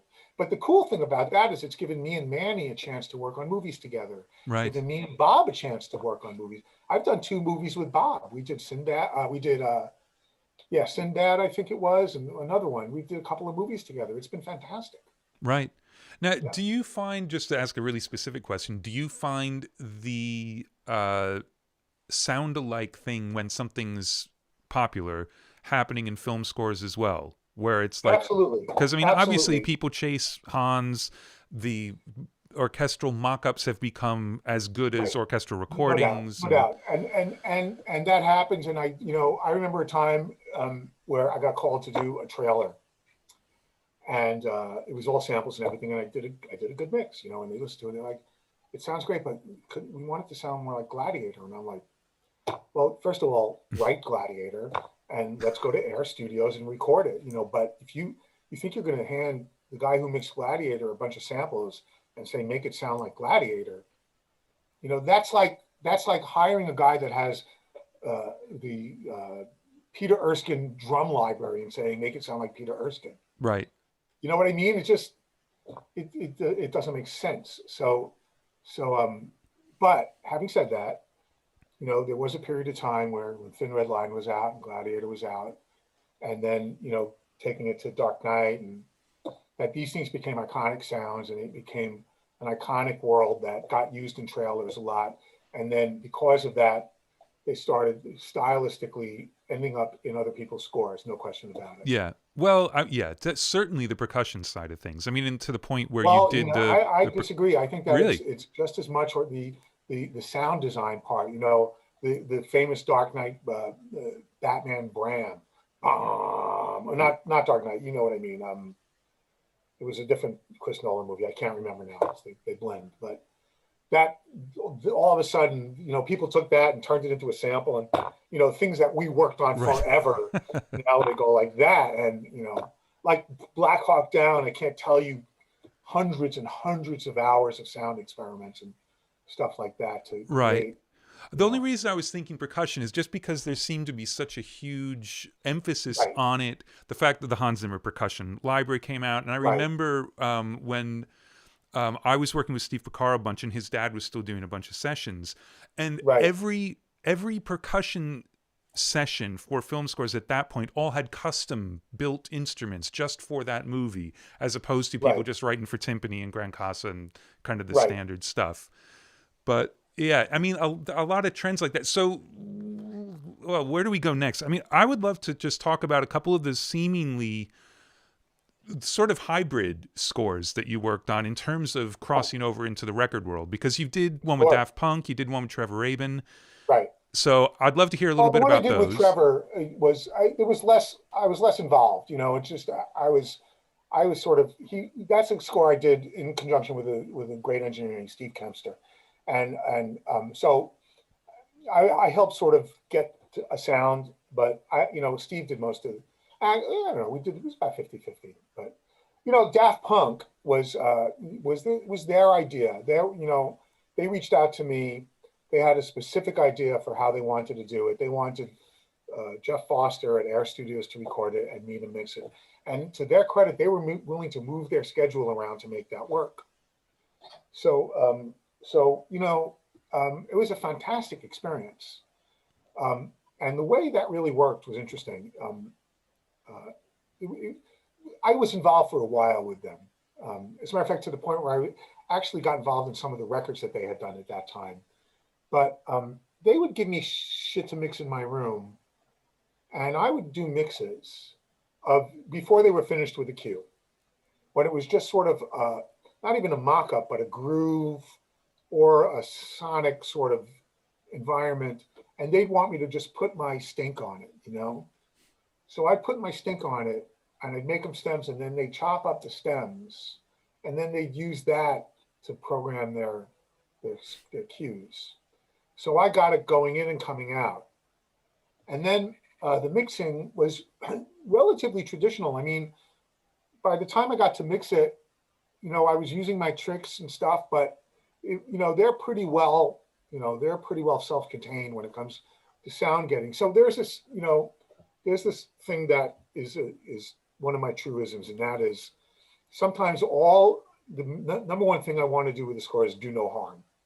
Okay, my world is not a world where you put up a track, and if the guitar doesn't fit your vision, you take out the guitar. That doesn't happen. Okay, these things have been culled over by the composer. They've been played to the producers and the editors and the directors. There have been notes given. They've gone back into version 2, gone back, and then they get approved. And if you hand them something that is not the same sort of philosophy of that, then you're just not doing your job. So what I always say is, I try to make a 5% difference in the vision, just making sure it's the right 5%. How do I make it? How do I like redefine it and add width and depth and power without changing the balance or the signature of it, and stuff. It's like I'm not adding other drum sounds and stuff, unless they want that, or unless I know that I can do something very simple that's going to help them get their vision across, which does happen at times. So I would say Daft Punk, by the time I got to it in that last stage, was more that philosophy than it was anything else. It's like, how do I get their percussion programming to sit in a theater and take it from stereo to surround and incorporate the subwoofer just a little bit in the right place. I'm not a big subwoofer guy with music. It doesn't, theatrical subwoofers don't really translate that great. So Right. you got to be careful what you put in a subwoofer and things. So by the last stage of the Daft Punk project, that's where we was out. But the first stage was more interesting because I could do anything. I could, and I did. Tons of parallel compression, smacking shit, fucking with, EQ and just trying all kinds of crazy stuff. And then they either used it or they didn't. Right. So almost building them a library of their own Right. I built them a recordings little to. Myerson sound library, and then they took advantage of it. And I've done that for, I do that quite a bit. It's part of my do. I've done it for Hans quite, ad nauseum amount of times where I get in square B because he's all about square A, and I do something and then he takes it and I get it back at square R. And Hans is a phenomenal engineer, by the way. He's a better engineer than me on so many levels, and not quite as like full picture as me on other levels. But he's totally fearless, and that's part of his magic. But I do it for Newton Howard. I used to do it for John Powell, and a lot of guys, Mark Mothersbaugh, and a lot of the people I work with. I do that for. Right. And then the hybrid thing has really morphed a lot, and there's a score coming up, a Han score coming up that you all are going to hear, which I unfortunately you're not going to hear for a while, to a little movie called Dune, and you're going to hear something like you never heard. And believe me, I have so little to do with it. I got this big chunk of amazing, and then I got these three other chunks of amazing. My job was to blend the different amazings together, if that makes any sense. Yeah, which is, that's a hard gig. Yeah, no, believe me, it was not easy, but it was. It's phenomenal. It's phenomenal. Right, can't wait. And it happened during the pandemic, so it's just all, this whole pandemic world is another. That's another conversation about making film music in the pandemic. Well, exactly. Because you're used to getting 100 people in a room and hitting record. Yeah, well, that does happen now occasionally. My next two projects, three projects we're recording live, but really, certainly in the early, we're back. But it's different. You can't record everyone together. You can only put a certain amount of people in the room. There are all these parameters you have to take into account, and but we're doing it. We've done it a lot. But like when I did Mank for Trent and Atticus, everyone was recording at home, and I had to sort of make it sound like a Bernard Herrmann piece, so that was just to their credit, they took a leap of faith into an idea I had, and it worked out, but it took a while. Well, they didn't like it until they liked it. Let's hear about that. They loved it, and then they didn't like it, and then they didn't like it, and then they liked it. So what was the idea? Well, so it's not anything new, but I had done this SpongeBob movie with Steve Mazzaro and Hans, and it was the first time we were able to do this. It was right after the pandemic started, and everything was closed down, and they wanted to get it done. And we knew we were using a lot of samples, and we needed to augment the samples with live recordings. And so I knew everyone was going to record at home, and I knew that I wanted to come up with a unified. It's so hard for me to talk about software because I know that I have so many friends in the software business, and I know that I'm going to talk about one software, and other people are going to be like, but I'm going to do that anyway. Okay. You should do that. And I knew that I needed to find some sort of unified way to put these things in the same space, but it wasn't just about adding reverb. It was about adding positioning and depth and stuff like that. So I knew this guy who designed the VSL Mir, which is the Vienna Sound Library's convolution reverb. He had gone to one of my seminars, and we had become friends. And so I called him up. I was like, Dietz, is this something we can do? He's like, yeah, it'll work fine like that. I'm like, well, you got to understand, I'm an idiot. I have no idea how to make it work. He goes, don't worry about it. I'll send you some great templates. So we did that, and so there were like 12 players or something like that. And I got all these recordings in, and I put them all together, and I used this plugin, and lo and behold, it worked. It was pretty great. And Hans called, he's like, I don't know what you did, but this sounds like it's recorded. And I put a little bit on the samples and so on and so forth. But I learned a lot from that process. So when I got the gig for Mank, and I, we had this conversation about what the movie was about, and I knew it was taking place in the 40s, and they wanted it to sound like an authentic. And I said, I knew one of the problems I had with two things was happening. One, I wasn't going to be able to use samples, right? And then two, The problem was that everyone had their own idea for what home recording sounded like. So you get one violin track and this guy's got a Royer close micing it. You got another guy with two KM84s across his room and he's 12 feet away and and then one bass player's got a TLM 103 and another guy, you know what I mean? It was just all over the planet. And my first job was to EQ them all and make them sound like one thing. So I thought to myself, well, I own 27 ribbon mics. And there's about 27 players. So I mentioned to Trent and Atticus that I had done this thing that had worked, and I think this idea would work. But what I want to do was because in those days, most of everything would have been recorded on ribbon mics. I wanted to give everyone a ribbon mic and tell them where to put it. Right. So that because we were using multiple players. We weren't just using two violins playing 8 parts. Right. We were using 4 violins playing 4 parts. We were using, it was 25, 26 players. And fortunately, all these players are my friends. So when I got this list together and I called them all personally and I'm like, would you mind, humoring me with this project? And they said, we'd love to. And then Netflix, funnily enough, had this thing where they didn't know if they wanted us to deliver microphones because of COVID, but they had set up a relationship with Gustavo Borner and his studio, Igloo, about delivering stuff that had been clean pro-COVID. So I knew Gustavo, so I called Gustavo. I said, would you get involved? And I just started talking to him about it. And he was, he's a fantastic engineer.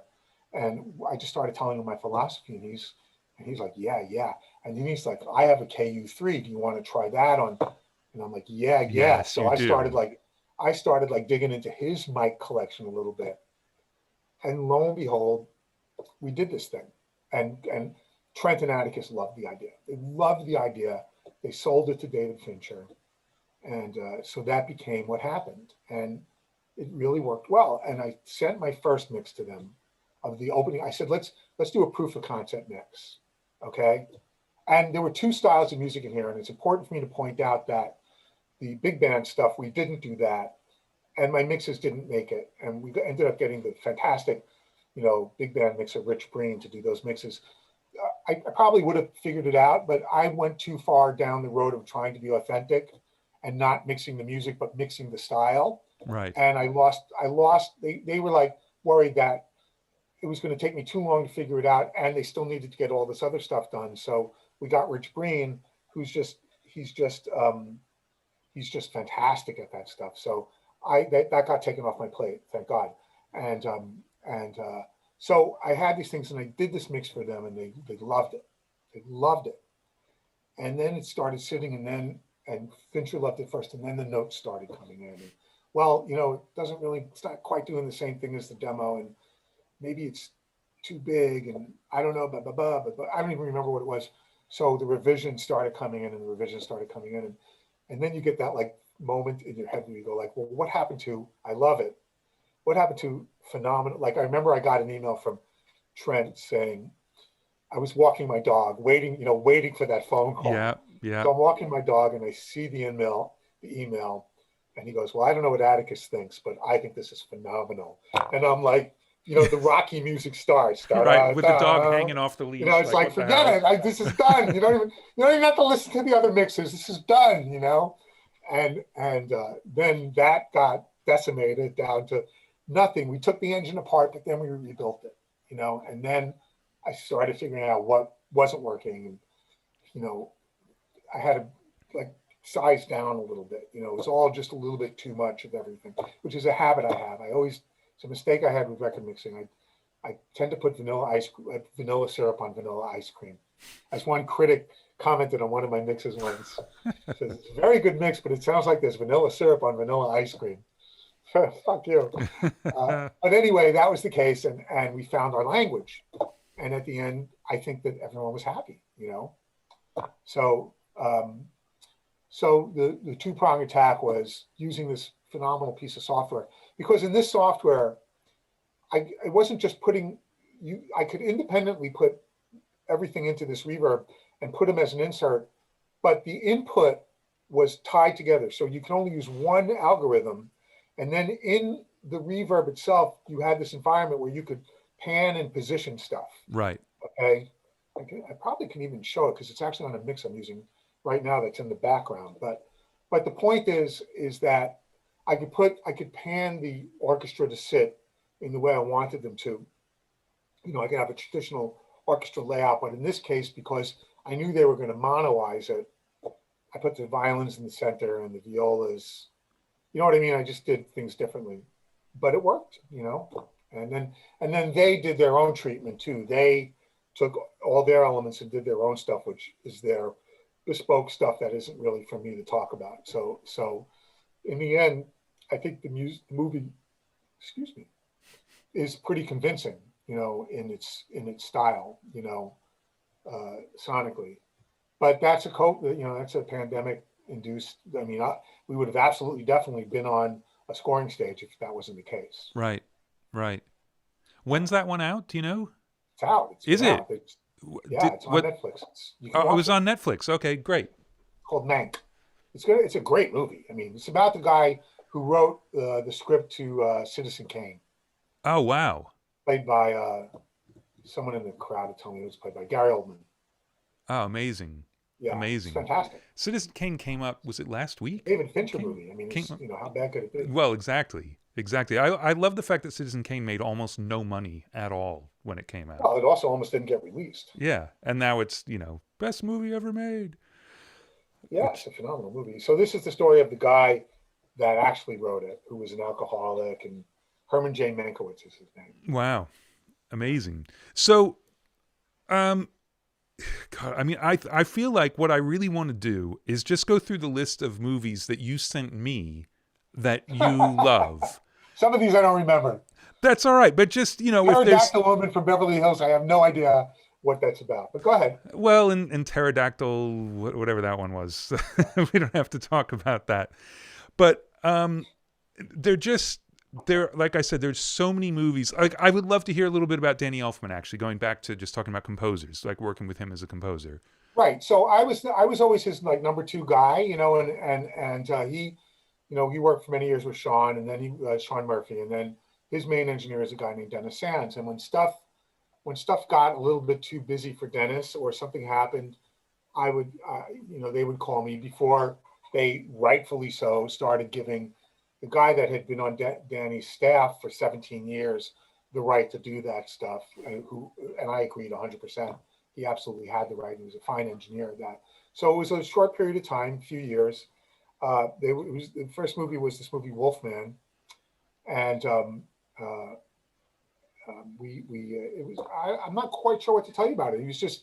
He's phenomenally talented. The approach was completely different. In that case, I didn't record it, but the thing that was interesting about that was it was the second time I had mixed on a dub stage instead of mixing in my mix room for reasons at the time, Danny being a high profile guy wasn't comfortable with me mixing my room being at remote control. Right. I don't even think I had my own room yet. So I would have been mixing in Studio A right next door to Hans's room. And, with all due respect, I don't know if Danny was going to be comfortable with me walking in, with Hans walking. Hans was just walking with a cigarette. Right. Didn't matter. And then before that, I did this movie King Kong with Newton Howard, where he specifically preferred that I needed to mix with two things. He had picked up a score that had been thrown out, so there was no time for mix approval. So he wanted me to mix on a scoring stage, on a dubbing stage, so I could actually pre-dub the music. Right. And then have ISDN lines where I could deliver it. This is long before modern technology. I could deliver it directly to New Zealand, to Peter Jackson, so they could dub it into the movie. So I mixed a Todd AO, and it was very successful. I was the first guy to ever do that. So with Danny, I decided to do that there. And we did Wolfman. It came out great. It was really, really good. I helped him record the stuff, and then we became, friendly. And he had bought that space in downtown LA in Echo Park, where used to be Kiefer Sutherland's place with a studio and stuff. And I helped him sort of brainstorm that. We did a bunch of projects together, but honestly, Danny is a guy whose music I love, and I did maybe 4 or 5 projects with. Well, does he? I mean, He's done so many scores now that that's the Right. world he lives in. But did you feel as though there was a little bit of the record making still left in his production Oh, technique for it? absolutely. Yeah. Danny I did a bunch of sessions with him, and so, usually you get all these big brain people in these scoring sessions and everything. And he has all the big brain people too. But next to him is this little Casio 1-octave keyboard with like a sine wave. And when he's trying to figure out a part, he just holds talkback and starts playing it for people. I mean, he's just unique in the sense that, although, he's a better percussionist than he is he's phenomenally talented, but his talents lie in the bigger picture than they lie in the mechanics of orchestration. Or that doesn't mean he's not a great orchestrator, but he's, part of his skill is being able to tell his orchestrator, make this happen. Right. There are guys that do mock-ups that are very involved and where every note is spelled out to the point where it's almost a transcription more than it's an orchestration. Danny is a guy that plays in what he wants and lets a proper orchestrator do the legwork. Right. So, and his the way he approaches rhythm section stuff and pre-records and stuff is very record oriented. Right. Very record oriented. Danny was a guy who, like, we did big percussion in small rooms.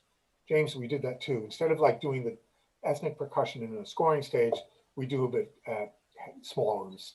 Capitol, Studio D at Henson. Yeah, little tiny rooms. Like small rooms. Little booths. Yeah, but that's my point. It's Yeah. like it was a much more immediate, harder sound, and it's a place where I could stick a couple of Fairchilds on it and get a nice pump going. You know what I mean? Yeah. Whereas the stuff I did on the scoring stage was, more organic and right. Until I talked about it. So, just a random question: do you prefer to mix orchestral recordings that you have recorded, or do you not mind? No, of course I do. Absolutely. I think everyone that does this would prefer to mix their own recordings. But it is what it is, and you get the opportunities that you get. So there are certain composers that would never consider not having me mix my own recordings, and then there are guys that, like, unfortunately, this project I have coming up starting Monday, which is the new Ridley Scott movie with Harry Gregson Williams, I was going to record, but then the truth is the way the schedule worked out, they needed me mixing from day one. So right. Brad Hanel, who's a fantastic orchestral engineer, a great mixer, he's going to record for me, and him and I sat down and brainstormed. I didn't want him not to have the way he does it, but I also needed certain things the way I do it.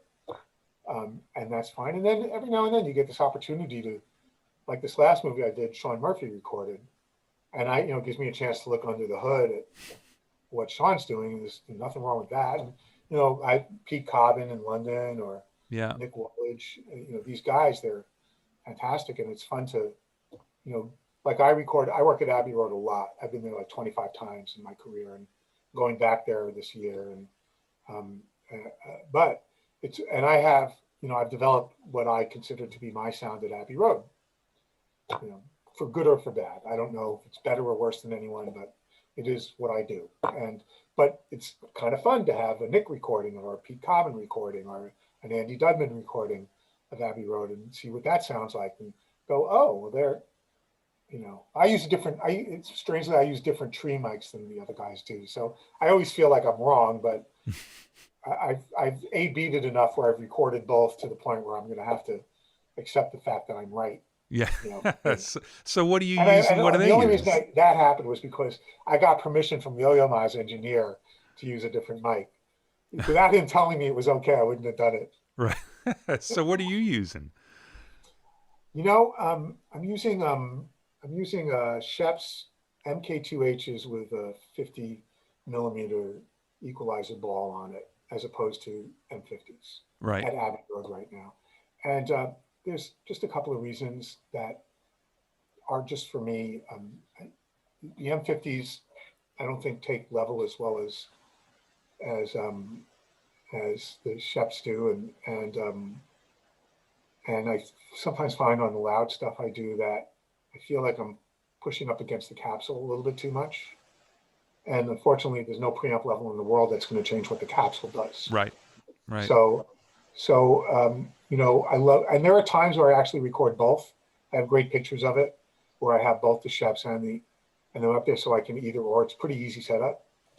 And sometimes I do that, but if I don't want to do that, then I use the two H's. And the setup guys love it because it's 3 less power supplies, it's 6 less cables, and Right. they sort of work every time. And but then all the long hairs look at me like, This is but how it's always been done.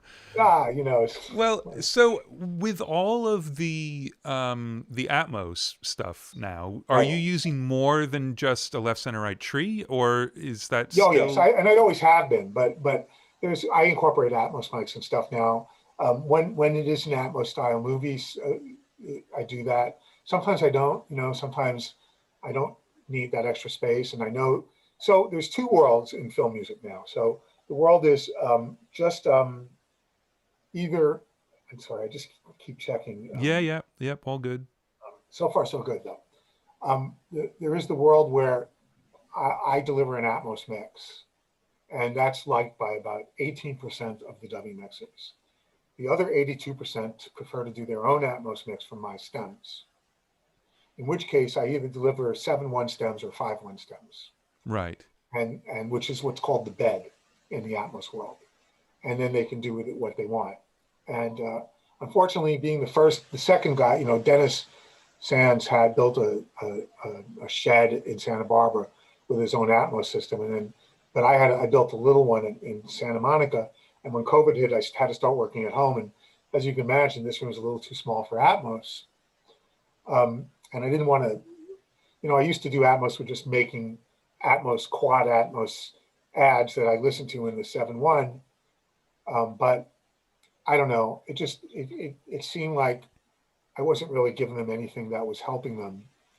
So funnily enough, in the last few pictures, I've been mixing 5/1 and 7/1, and I'm quite comfortable, Right. But when asked to, I do Atmos. And then, believe it or not, video games is becoming quite an avenue for immersive mixing. Yeah. Last year, I did one of my favorite projects I've done, and I'm doing another one, and I just won a tech award for it.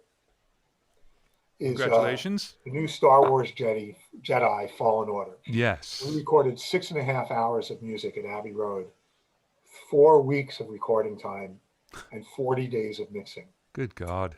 And it was all orchestral music with the minimum amount of pre-record. When I say the minimum amount of pre-records. Really? All like live choir. And then the only rule they had with me is no stems.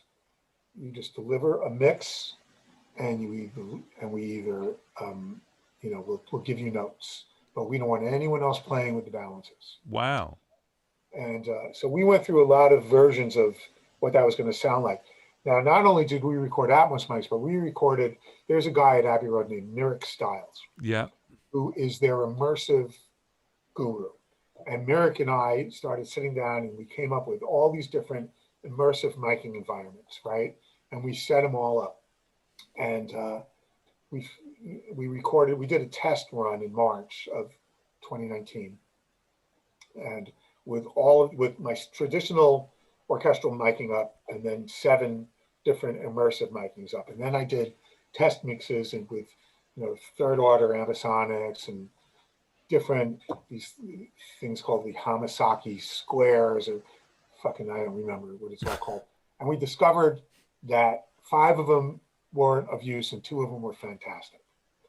And then I decided one of them I decided to use for the woodwinds. Okay. And then one of them was a general room thing.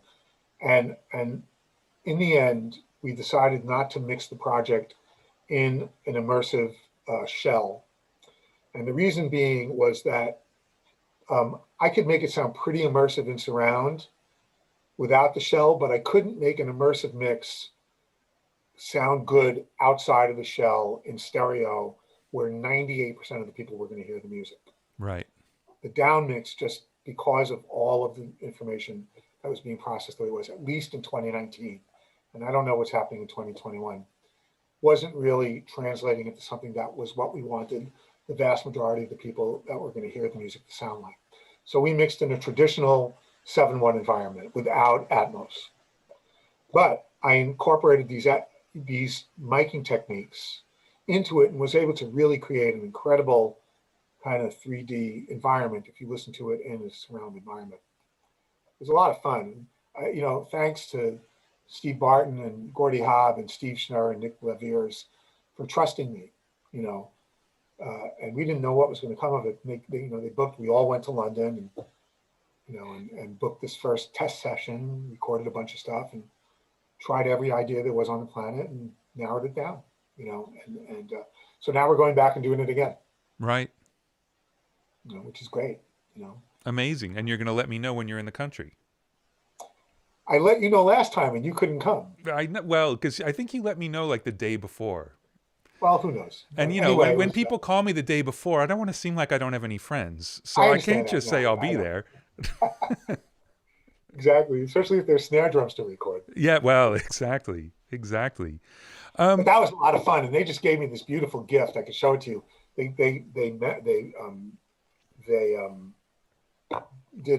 bounded the scores. And as you can imagine, it's that yeah, it's like a telephone book. And sent us all of the principals got this beautiful scorebook with these beautiful notes in them and stuff like that. And was it all based on the original John Williams scores and rearranged, or is it a lot of yes new and music? no. I mean, there's a lot of the John Williams DNA in there, but really Steve and Gordy.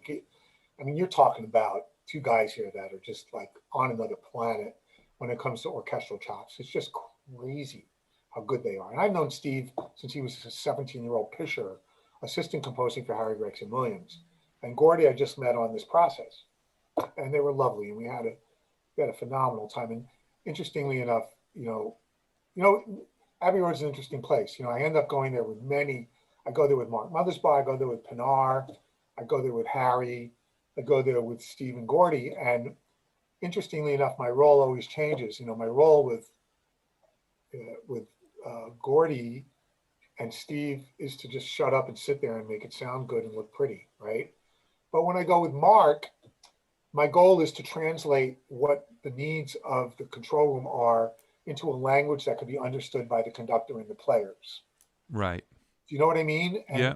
And with Pinar, it was also sort of similar to that. Like look, one of the advantages of having this much experience is you start understanding what languages work for what things. So, I could talk to conductors and I could talk to players and, come up with, we had this terrible situation where they did not want to do a punch. And there's a spot where this tuba had to pull a mute and there was no time for him to get the mute out without him throwing it. So, I mean, this is one of the crazy things that you got to think about. So I sent one of my runners out there and he stood next to the tuba player with his hands right there. And as the tuba player pulled it out, he grabbed it and went like that and stayed in that position until the end of the section. And it's just, I mean, that's the stuff that's kind of invaluable. It's like, you got to learn how to figure that out. And you got to not be afraid to look ridiculous. Yeah. Yeah. Yeah, because the last thing you need is a tuba mute hitting the floor because it's not good for the mute. We got it wrong before we got it right. There's no fixing that, Yeah. There isn't an RX program. You can, with spectral, noise removal. Not across 60 microphones. Well, actually, the new one, RX-8, does it across 8 microphones at a time. And you could do it across 60 microphones, but, unfortunately, with orchestral recording, the frequency range of what is being recorded is so dense that if you remove certain frequencies in a certain area to clear something, you create a black hole of sound. Yeah. And it doesn't really, it's fine if you're pulling out one moment, but if you have clang, clank, or clang, clang, you can't get it out. You just can't. No, and not when it's like 80 or 90% of what it is you're going to hear. It's not just one instrument among the band. In that case, it was 100% of what you were going to hear. So yeah, go ahead. Well, so I was just curious, with that score, there aren't that many pure orchestral scores with no pre-records. So that scared the crap out of me because I was up against Sean with John Williams and I was up against Dennis with Alan Silvestri, and I was up against it, So I'm back to like comparing my mixes to Chris Lord-Alge, you know what I mean? It was scary, dude, And how was it though? It was okay. The trumpets could have had a little bit more brilliance on them. The difference was, we decided to use an image sort of central base that wasn't traditional film score. So it's not necessarily imaged like a film score.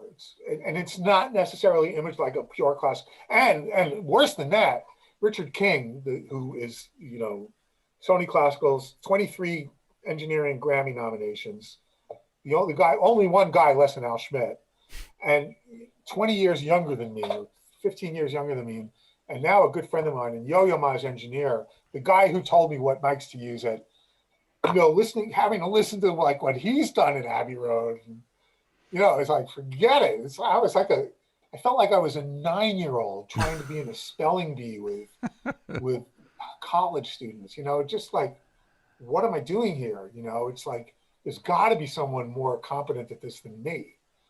But I was the guy. And so at some point, you got to turn off the noise. You just got to, again, another professional opinion is, just don't judge your own work. You just do the work, the best of your ability, and let someone else judge it. And was this another case where you decided not to listen to other stuff while you did it? Absolutely. Until I was done, until I was like listening to it finished. And then I could put it up in here in my room and compare it to all the other stuff. Next time around, I'd like the trumpets. I was so careful that trumpets can take over Abbey Road really easily. And it's hard. Trumpets can get shrill in a big room, and especially in a room with that much volume. So sometimes, and one of the things listening to Sean when I was young was what he did so beautifully was he would always get that beautiful distant trump sound on those John Williams weeping. And I always wanted to figure out how to do that. And I know how he does it now and all that. So I sort of build that into my setup. But unfortunately, in that case, I got caught with my pants down at certain moments where I needed them to take over. And I was doing it with faders as opposed to with just the room. Right. So like, I know it's a simple fix. I moved them back 3 feet too far. And also just a player's note. You can be a little bit louder. Right. And, it's like understanding, you can't ask a trumpet player to play brighter, really. You just got to ask them to play a little louder. Yeah. Or sometimes they could change their mouthpieces and or an instrument. They could play a C trumpet instead of a B flat trumpet and get a slightly brighter sound. Right. So it's like trying those tricks. But I that was pretty minimal. I felt like I really did a good job at getting the woodwinds. The live percussion, I felt like I did a pretty good job at getting in there. The strings sound, it was very big. We had a lot of bodies in the room. And we changed orchestras in the middle. We went from the first group of sessions was the LSO. And then after that, we couldn't get them. So we just went to session players. Right. And it was a really different sound, tremendously different sound. Like the LSO sounded like these guys played together every day of their life. So did the session players, but differently. Right. Not one better than the worst, just than the other, just different. So. Right. Yeah, it's easy when you don't get to work with orchestras and things like that to sort of not even realize how much of the sound is the group of players, but also the conductor that they're used to working with and the way they've shaped things through rehearsals or whatever. But it can be so different. Right. And everyone thinks, not everyone, but a lot of people, the common belief is because there's a click track, there's just an idiot up there waving his hands. That doesn't mean anything, and that's just not true. No. I should say there are some people that are idiots up there waving them. Well, they're idiots everywhere, but they're, a conductor that knows how to get. And look, most of those guys are also orchestrators that are conducting. They know how to get it out of you, Yeah. One of the great, James Newton Howard, one of the great orchestral composers of his time, who's also a pop guy, who was in Elton John's band. Yeah, absolutely. And, but what he does that I love is when he records the first pass, he stands next to Pete Anthony, the conductor, and listens in the room and gives notes before he ever hears a recorded note. And it's all about feel and passion and levels and stuff and, parts and learn, and changing like, okay, well, that shouldn't be on the violas, that should be on the second violins because the viola should be picking up the cello part and so on and so forth and all that. And before you know it, 2 passes in, everything has changed. it goes from being a bunch of notes to being a cogent piece of music. John Williams, I imagine, I've never been in the room with him, but one of my friends, Tom Hooton, is the principal trumpet for the LA Philharmonic, who's also John Williams' soloist. And I call stories out of him and all of my friends that work with John Williams. You can hear what he does in a rehearsal. I'll tell you, the best moment of my life was never getting asked to cover for Sean on a John Williams session, because we're talking about a lose-lose situation. The best you could do is no harm, right? Right. Yeah. So the best you could do is like leaving them going, what was his name? And the word Meyerson, yeah, he fucked up my session. I just the two of them are just couldn't be a better match. I mean, listen to those scores and it's just phenomenal. But that skill of standing there in the room and being able to carve out what you need, my job just becomes super easy. A little more presence on the strings, a little bit more distance in this spot, a little bit of riding or a lot of riding, depending on if it's working with other things, stuff like that. Right. Well, here, let's on Hans and stuff, it's different. We record things separately. So everything is its own thing. French horns become their own thing, and then they get treated in the mix, Right. Short strings are their own thing, and then they get, it's like, and then the mix is a much bigger part of it. We don't record the orchestra as a thing that gets played against a thing called the pre-records. Right. It becomes a part of the whole in a much different way. And do you record them as if they were set up for an orchestral session, or are they just mic'd as sections and then you build the world around it? No, we record them in position, Right. But I'm not a guy. There are guys that believe that you should leave up all of the mics, like leave up the violin mics when you record the brass. I don't really do that because that theory goes to pot when you realize that there aren't humans in there with clothes on and absorbing sound and stuff like that. So it's just different, and I don't want to, the thing that happens a lot. Lord knows, I'm sure and your audience knows that, some of the stuff I do, the track count becomes insane. There are times I have 22, 23 passes of orchestra, between the percussion, this long strings, the short strings, the solo instruments, the French horns, the long brass, the short brass, the, woodwind melodies, the woodwind accompaniment, especially in COVID. And before you hit the ground running, you're out of voices, even with 6 cards. So I really try to be austere with the amount of tracks I record so that there isn't a process that has to happen where I'm eliminating, fortunately in 2021, I have this big ass computer with tons of voices and I can work much more efficiently now. But, I factor all that in when I start working, that's why I don't record 96K because I half my voices. And right. The truth is their dub stages are mixing at 48K. And I want to mix at the same sample rate I'm delivering. Right. So unless there are times when Disney requests you to mix at 96K for archival purposes, and then I do what they tell me to do. But, given my choice, I mix at 48K. And I've heard you describe your sort of miking technique for the orchestra as these 3 layers, going from the spot mic to the section. Well, now mics 4 layers with Atmos more than. So what is an Atmos mic setup compared to the standard LCR tree with the sides? It's really nothing that crazy. It's just ambient. It's high ambience mics. Depending on what you're trying to do with your Atmos, you decide where they are. Some people fly them as high as they can. Abbey Road has 4 mics in a square mounted off the ceiling coming down. That's up at just 24 feet or something like that. Or a lot of people what they do is they just put them 6 feet higher than the tree or 4 feet higher than the tree. So it's just the ceiling speakers. You're not doing anything else down at the orchestra level. It's I just do the that height. in the mix. Right, but but the microphone setup is height. Yeah, and maybe there are guys that do that. I'm not that sophisticated. My Atmos that I do is I used to cheat a lot where I'd have them in the front and the back, and then I put them in the front and the back. And then I realized all I'm really acknowledging is there's a word called front and there's a word called back. And the back is actually in the wrong place. So my front went there and then my back actually goes back to where the speakers would be in the back. So I try to create a quad environment on top. And then, you know, I don't use the objects. I mean, I don't use the height speakers.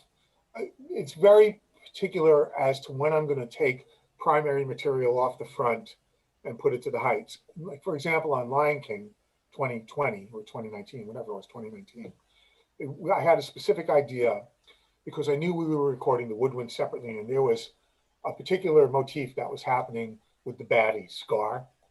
That was a bass clarinet and a contrabassoon, right? And it was this cool sound. And my thought was, well, in the Atmos, let's get them off of the screen and move them up a little bit so you felt like this guy was a little bit above you, you know? So I just took the whole stem and shifted the whole thing up like that. And lo and behold, fuck me, it worked, you know, and it was very cool. But, you know, there are guys that are now using Atmos. Like, I know in the record world, you know, going back to when First Surround came out and the great Elliott Shiner mix of the Eagles album that still wins awards, where you put a vocal in each voice. That's not what I do. You know, I don't. That's not my thing, and I'm not trying to do that. Maybe I will in the future, but I haven't. You know, like I listened to that great Rocket Man mix where the strum guitars are coming out from there and stuff, and that's super cool, and I love that. But I haven't gotten around to doing that yet. Hans, there were a couple of requests where we had some orchestral elements that were coming from the back. So we recorded it separately for the specific reason of doing that. Right. And that's something that's it's a composer's creative world. And then the stuff I did was, again, you know, my number one thing is do no harm. So I don't want to create something that they're not going to understand or use. You got to understand that I'm working in a vacuum. Okay. I'm working in a musical vacuum when the music is 80% of what I'm hearing, and then I have a little bit of sound effects and dialogue. And even if I mix it at, you know, what would be an appropriate music level, the sound effects and dialogue, I don't have final dialogue and I don't have final sound effects. And those sound effects are going to be in the Atmos. Yeah. Okay. And I'm going to put things in places where they're not going to work against the sound effects. The problem is if I do it, then they have to undo it somehow. Right. If it's not working. And then that becomes an issue for them. So unless it's something that I really believe in, like raising up the baddie, like that, and the brass, and I say, look, guys, this is something I want, okay? And, you know, they're willing to listen to me if they are, or they say to me, you know what, that's not going to work, and this is why. And I go, okay, well, then we'll try something different. But in that case, they were like, oh, you know, we like that idea.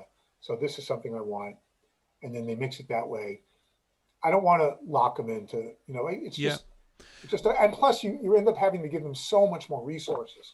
Every stem is 11 tracks, you know, and it gets, you know, when you're delivering multiple stems, 15 stems at 5/1, you know, think about that already. You're at 100 and, you know, what, 75 to 80 voices, you know, start adding Atmos and stuff like that.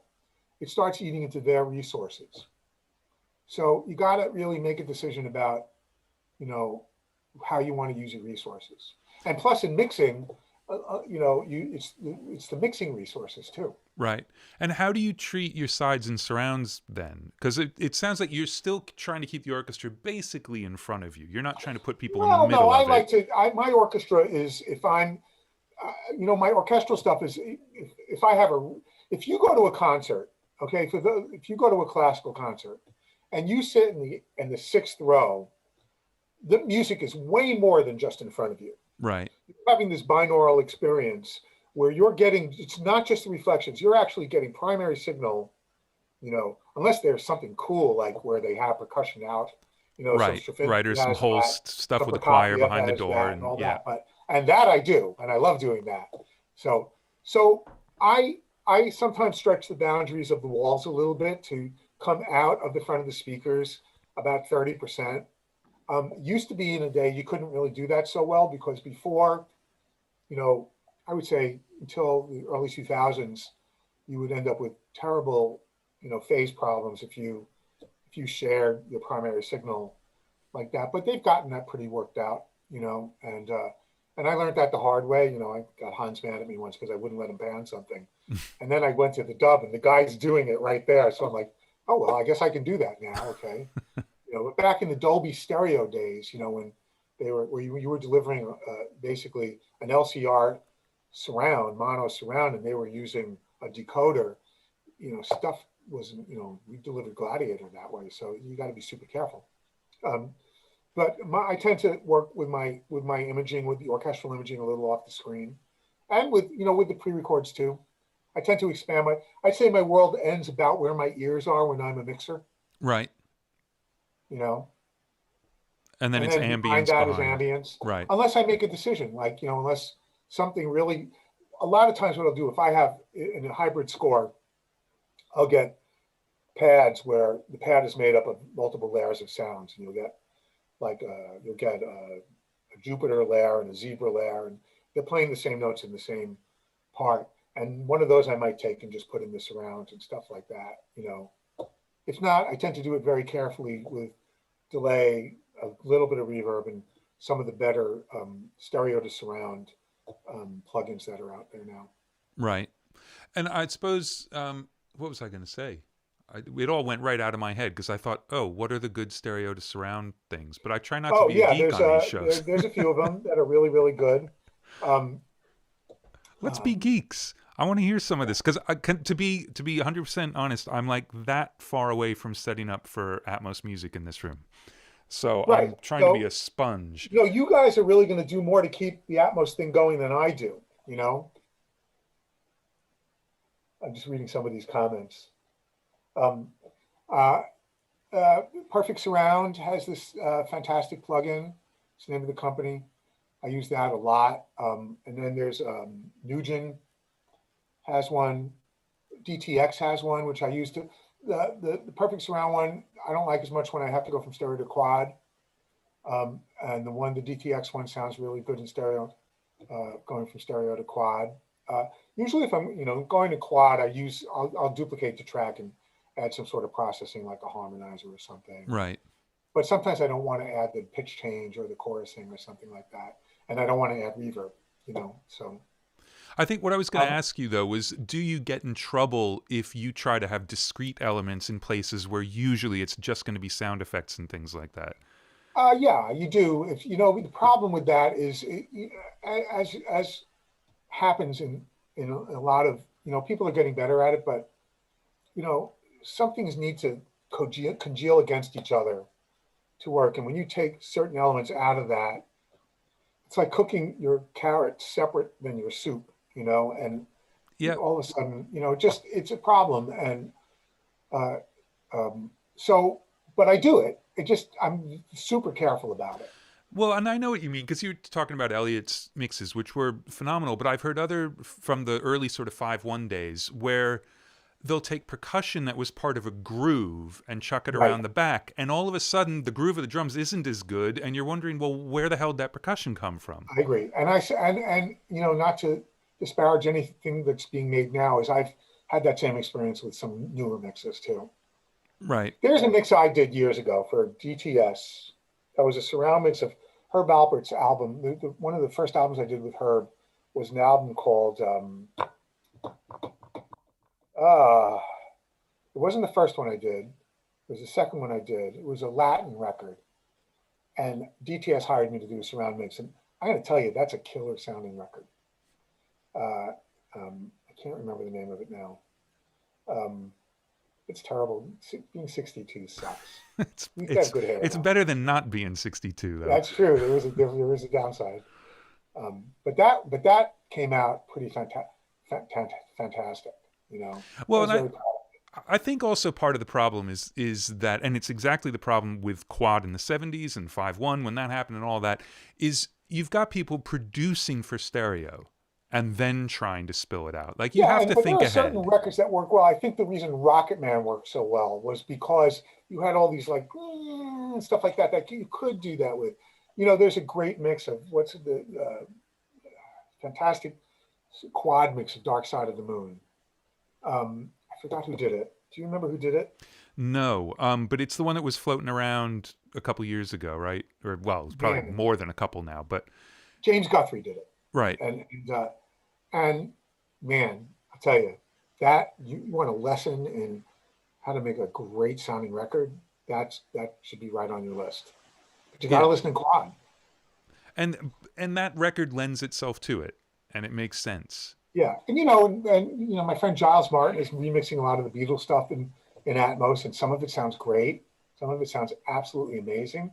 And some of it, it's hard not to listen to it and go, I like the original, Look, there are plenty of songs where, I mean, I grew up in the States like you, so I heard the stereo versions of those records first. And there are plenty of the songs where I hear the mono version and think, oh, God, I wish that's what I'd learned, because it was produced for it. The groove works for it. The instrumentation works for it. So some things can get split apart and some can't. It's just the way that stuff works. So again, we got this list of all the stuff that you love. So do you want to talk about a few more of these and then get some Q&A I'm going? all yours. You got the look of someone who might have to go at any moment, though. No, I just got a note about a couple of things I did for James, and I just got a note. I'm sorry. That's all right. I got distracted.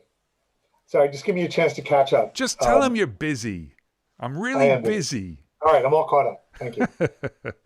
Well, there's actually a quote you said when someone was asking you about the orchestral recording process and the fact that, it's $100,000 a session. Like, you cannot say, oh, well, hold on a second, let me go try this out. And also, you can't say, let me hear the violins, let me hear the bass. Like, you have to just go, right?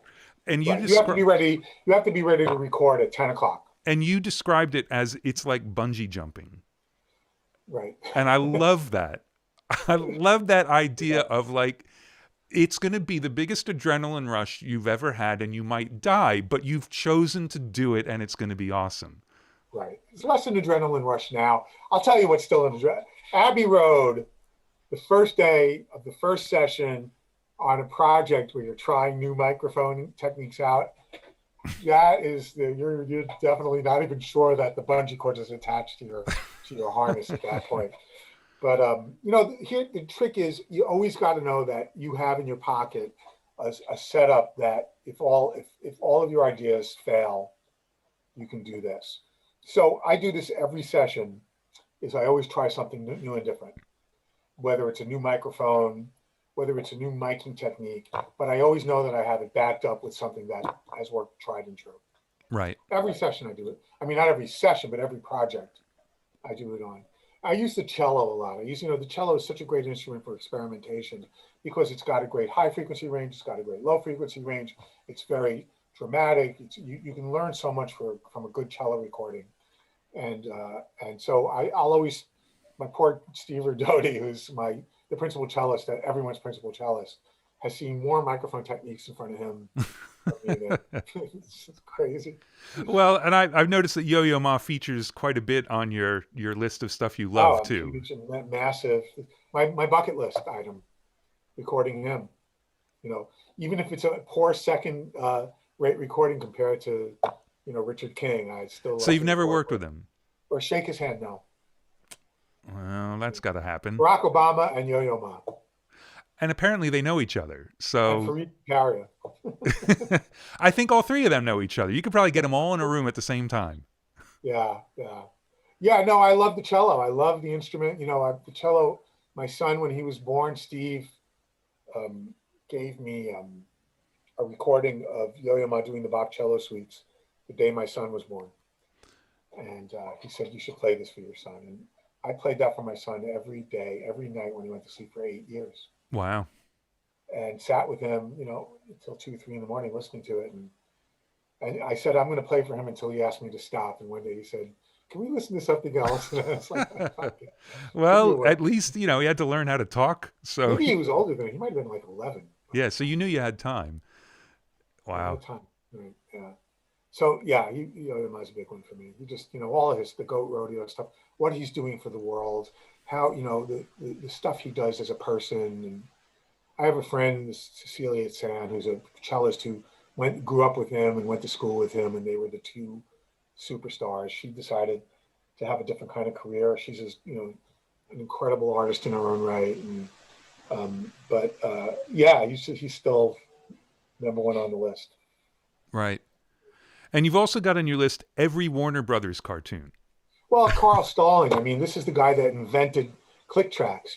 Yeah. For those of you who don't know this, the click track got invented because in cartoons they had to change tempo so much that what they would do is they would have a piece of mag tape, and if you punch a hole in a piece of mag tape, you create a sound like that, and they would find the spot before they needed its tempo change, and then in tempo they would click 4 or 8 holes in it at the new tempo, and all the players would hear that and go to tempo, and there you have your click track.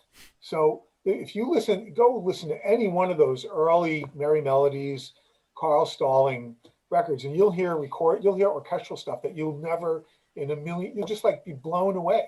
Yeah. Yeah. And I came into the business at the tail end of those players still being part of the orchestra that was working, 94. Right. Yeah. So I remember growing up and getting started, and I was like so amazed at all that Carl Stalling stuff. And the clarity of it is insane, all and in with mono. so much going on. Exactly. Yeah. And pretty band limited too. And it was all recorded at Warner Brothers. Every single one of those were recorded at the Warner Brothers stage, which is still in use. All right, so here's something that I always find really astonishing. I'd love to get your take on it. Is a lot of the early, like super early recordings, the really early Caruso recordings, where you can hear every single fucking instrument in the orchestra, and they've got maybe 300 hertz up to 6K, maybe. They're not in mono. They're nowhere near 6K. All right, so 2K? They're like a 2.5.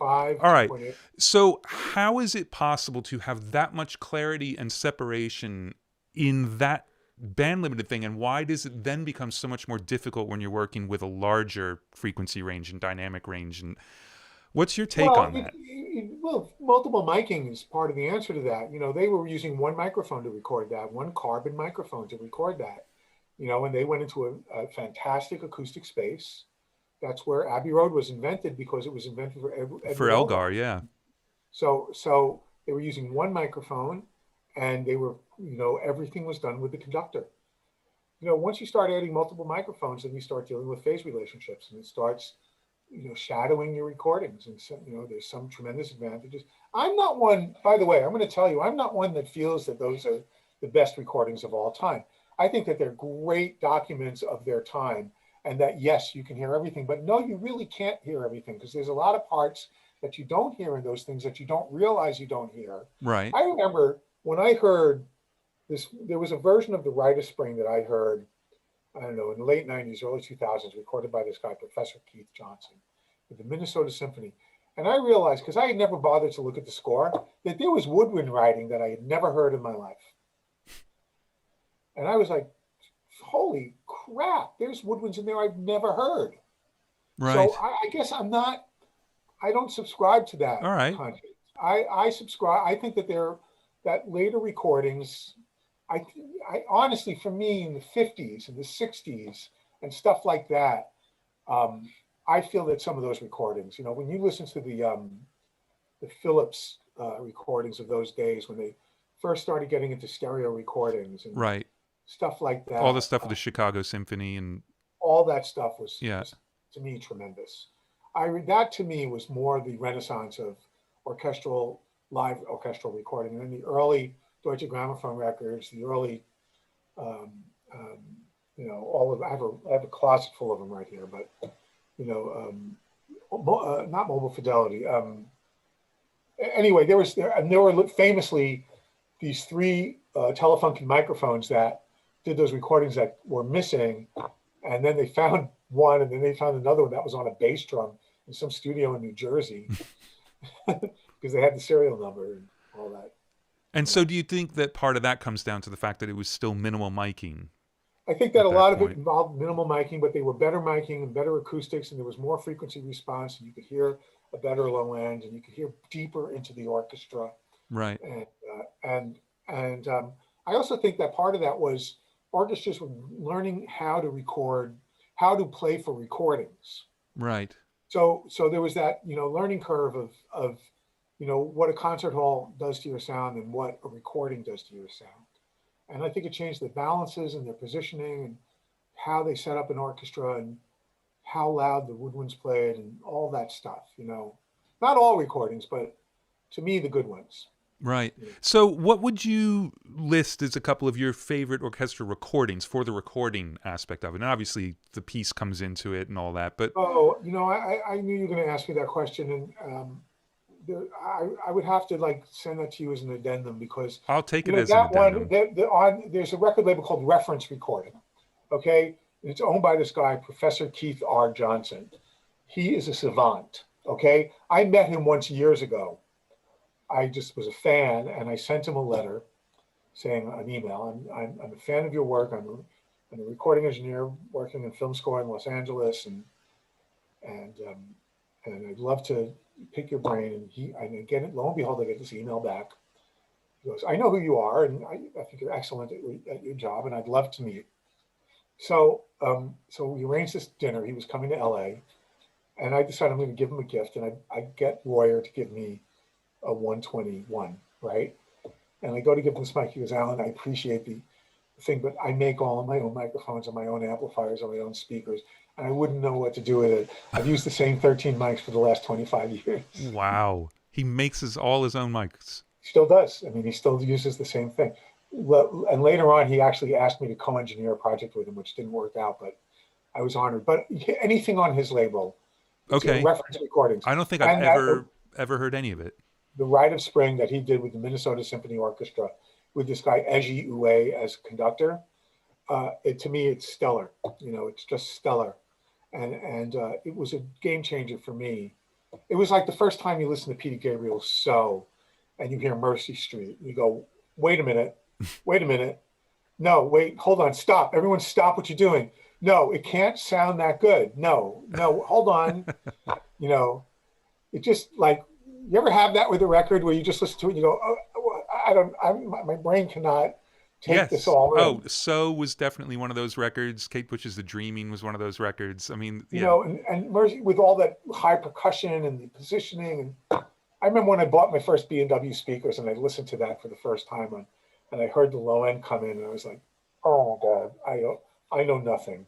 I can't do this for a living. Well, all right, look, I think I want to bring in Mark to get some Q&A going before you're going to have to disappear. Okay, but I want to ask the first question here because speaking of low end, there's a thing that happens in orchestral recordings, especially with the ground casa, but it even happens with the basses, this blooming low end that seems to have a gigantic amount of sub, but it doesn't, but it feels like it does. And how do you capture and reproduce that, especially when you start to get into more dense mixes with other things competing in the low end? It's interesting. Sometimes you have to sacrifice the blooming low end. If you have a lot of production in the low end, it's just not going to work. The project I'm doing now, I'm having to roll off at about 50 because I just need room for the production. I just don't have it. If you are lucky enough to be able to capture it and use it, you have to be very specific about where you get it. You have to keep your microphone pathways pretty clean, and you have to. I'm going to tell you the same thing I would tell a record label. You have to remove low end where you don't want it. Right. And it's the same trick. You can get a lot out of a Grand Casa hit, but if you want the Grand Casa hit and the basses to happen at the same moment and hear them both with their absolute size, you're not going to be successful at it. Right. So you have to make choices. How low am I going to go? If I'm going to use some, I use some subharmonic processing. So am I going to use the sub on the Grand Casa hit or the basses? Well, I'm going to take it. I don't really use it on the basses, but if I'm going to clean up the low end, I'm going to clean it up on the basses to allow it to come through the Grand Casa, because the basses are going to get their clarity from higher frequencies. They're going to get their clarity from their upper bass and their mid range. Right. So sometimes, even though the visceral experience of having that low end is phenomenal in a vacuum, sometimes in the big picture, you have to sacrifice. It's the same in pop. Why are Bob's records sound so big? Because he's, the bass and the bass drum have the low end, and when it's not necessary, he doesn't have it there. You do the same thing. I know that. I think I've heard you talk about actually changing the timing between elements that are in the same sonic space so that whoever's first really sort of owns it and everybody else is supporting it. My timing issues are more about microphone positions than anything else. Right. So I won't change the timing of an orchestral performance, but I'll let the orchestral performance lag behind something that can lead it, or I'll let them push before it. But when I'm recording, I mean, the idea of changing the timing or delaying microphones really comes into a big part with percussion. Say, for example, you're recording a big percussion section and you have your spot mics and you want to get that crack from the spot mics, but the size from the room. Well, the problem with that is, your crack, the law of physics says that sound travels at approximately 1 foot per meter. One meter, help me with this, one 1,000th of a second per foot. Yeah. So when you have to travel 40 feet, it's taking about 40 milliseconds to get from 1 millisecond per foot. So if you have a microphone right above your dico, if he goes bam, then the room mics go bam 40 milliseconds later, and you have 2 attacks. And that's just physics. You can't fix that. So you have to adjust it if you want to get the maximum amount of impact out of it. Or it softens it, or you have to lean towards the room and sacrifice the front. Right. But you sort of, you just get into the habit of knowing that when I'm recording things separately, I delay them. If I'm recording mid-distance mics on the orchestra, sometimes I delay them to the tree because I can get away with it, so that when I decide to go a little bit more focused without going to the spot mics, by using the mid-distance, it's not speaking before the tree is speaking. Right. If that makes sense on an orchestral recording. And I think that's, moving things around, that's really, and I do that a lot. If you listen to the libraries that I've produced, the Zimmer cinematic percussion, and then my library that I have on audio, Ali, the LA modern percussion, that's all been aligned. Right. So that the initial impacts are so powerful, that you don't have, and then you don't have the shading of 2 transients speaking close enough together where you're getting shading from combing, but not quite the impact, which is a really nasty problem.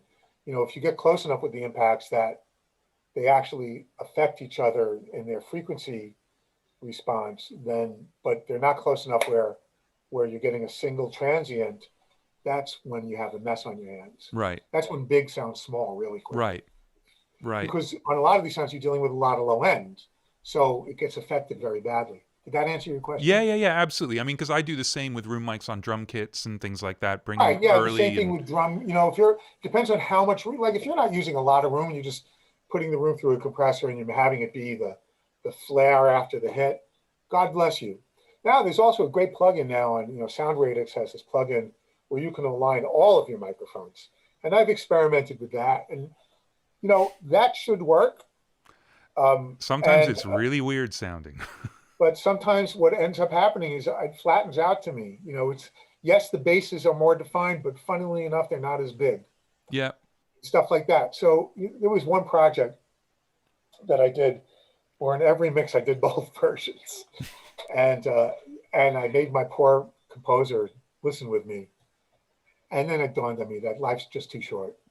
So if I do it, I do it. But if I don't, I don't. Well, and while we're talking geeky stuff, I wouldn't mind. But there's a lot of, I'm sorry, not to interrupt, but there are a lot of classical composers who will time align all their microphones. They take a clap, right, and then they sit there and they, anyway, what's that? Well, I just wanted you to talk a little bit about, because I think people who don't do it a lot will think about orchestral recording as this very clean. You've talked about how clean your channels need to be in terms of the gain and the mic pre's, and you have remote mic pre's to keep those lines really short to make everything so clean.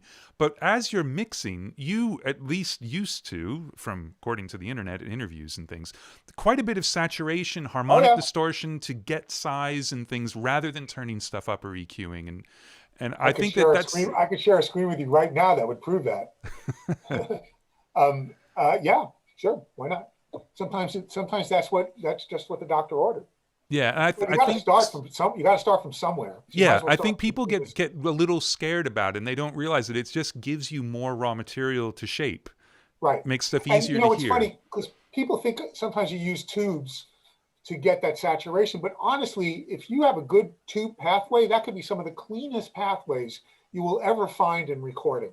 You'll get more dynamic range and more, Ivana just, a few years ago put out the Force, the Manly Force. This thing's got like 85 dB of dynamic range. I mean, yeah.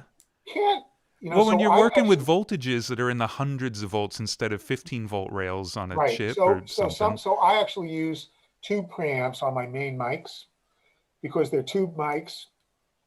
And sometimes and the reason I use that is I feel like I get more out of it than I sometimes get out of, condenser mics or transistor preamps or FET preamps or JFET preamps or stuff like that. Right. So I actually just got new preamps. Uh-oh. Yeah, my main mic preamps I just changed for the first time in 25 years. From what to what? Let's be geeks.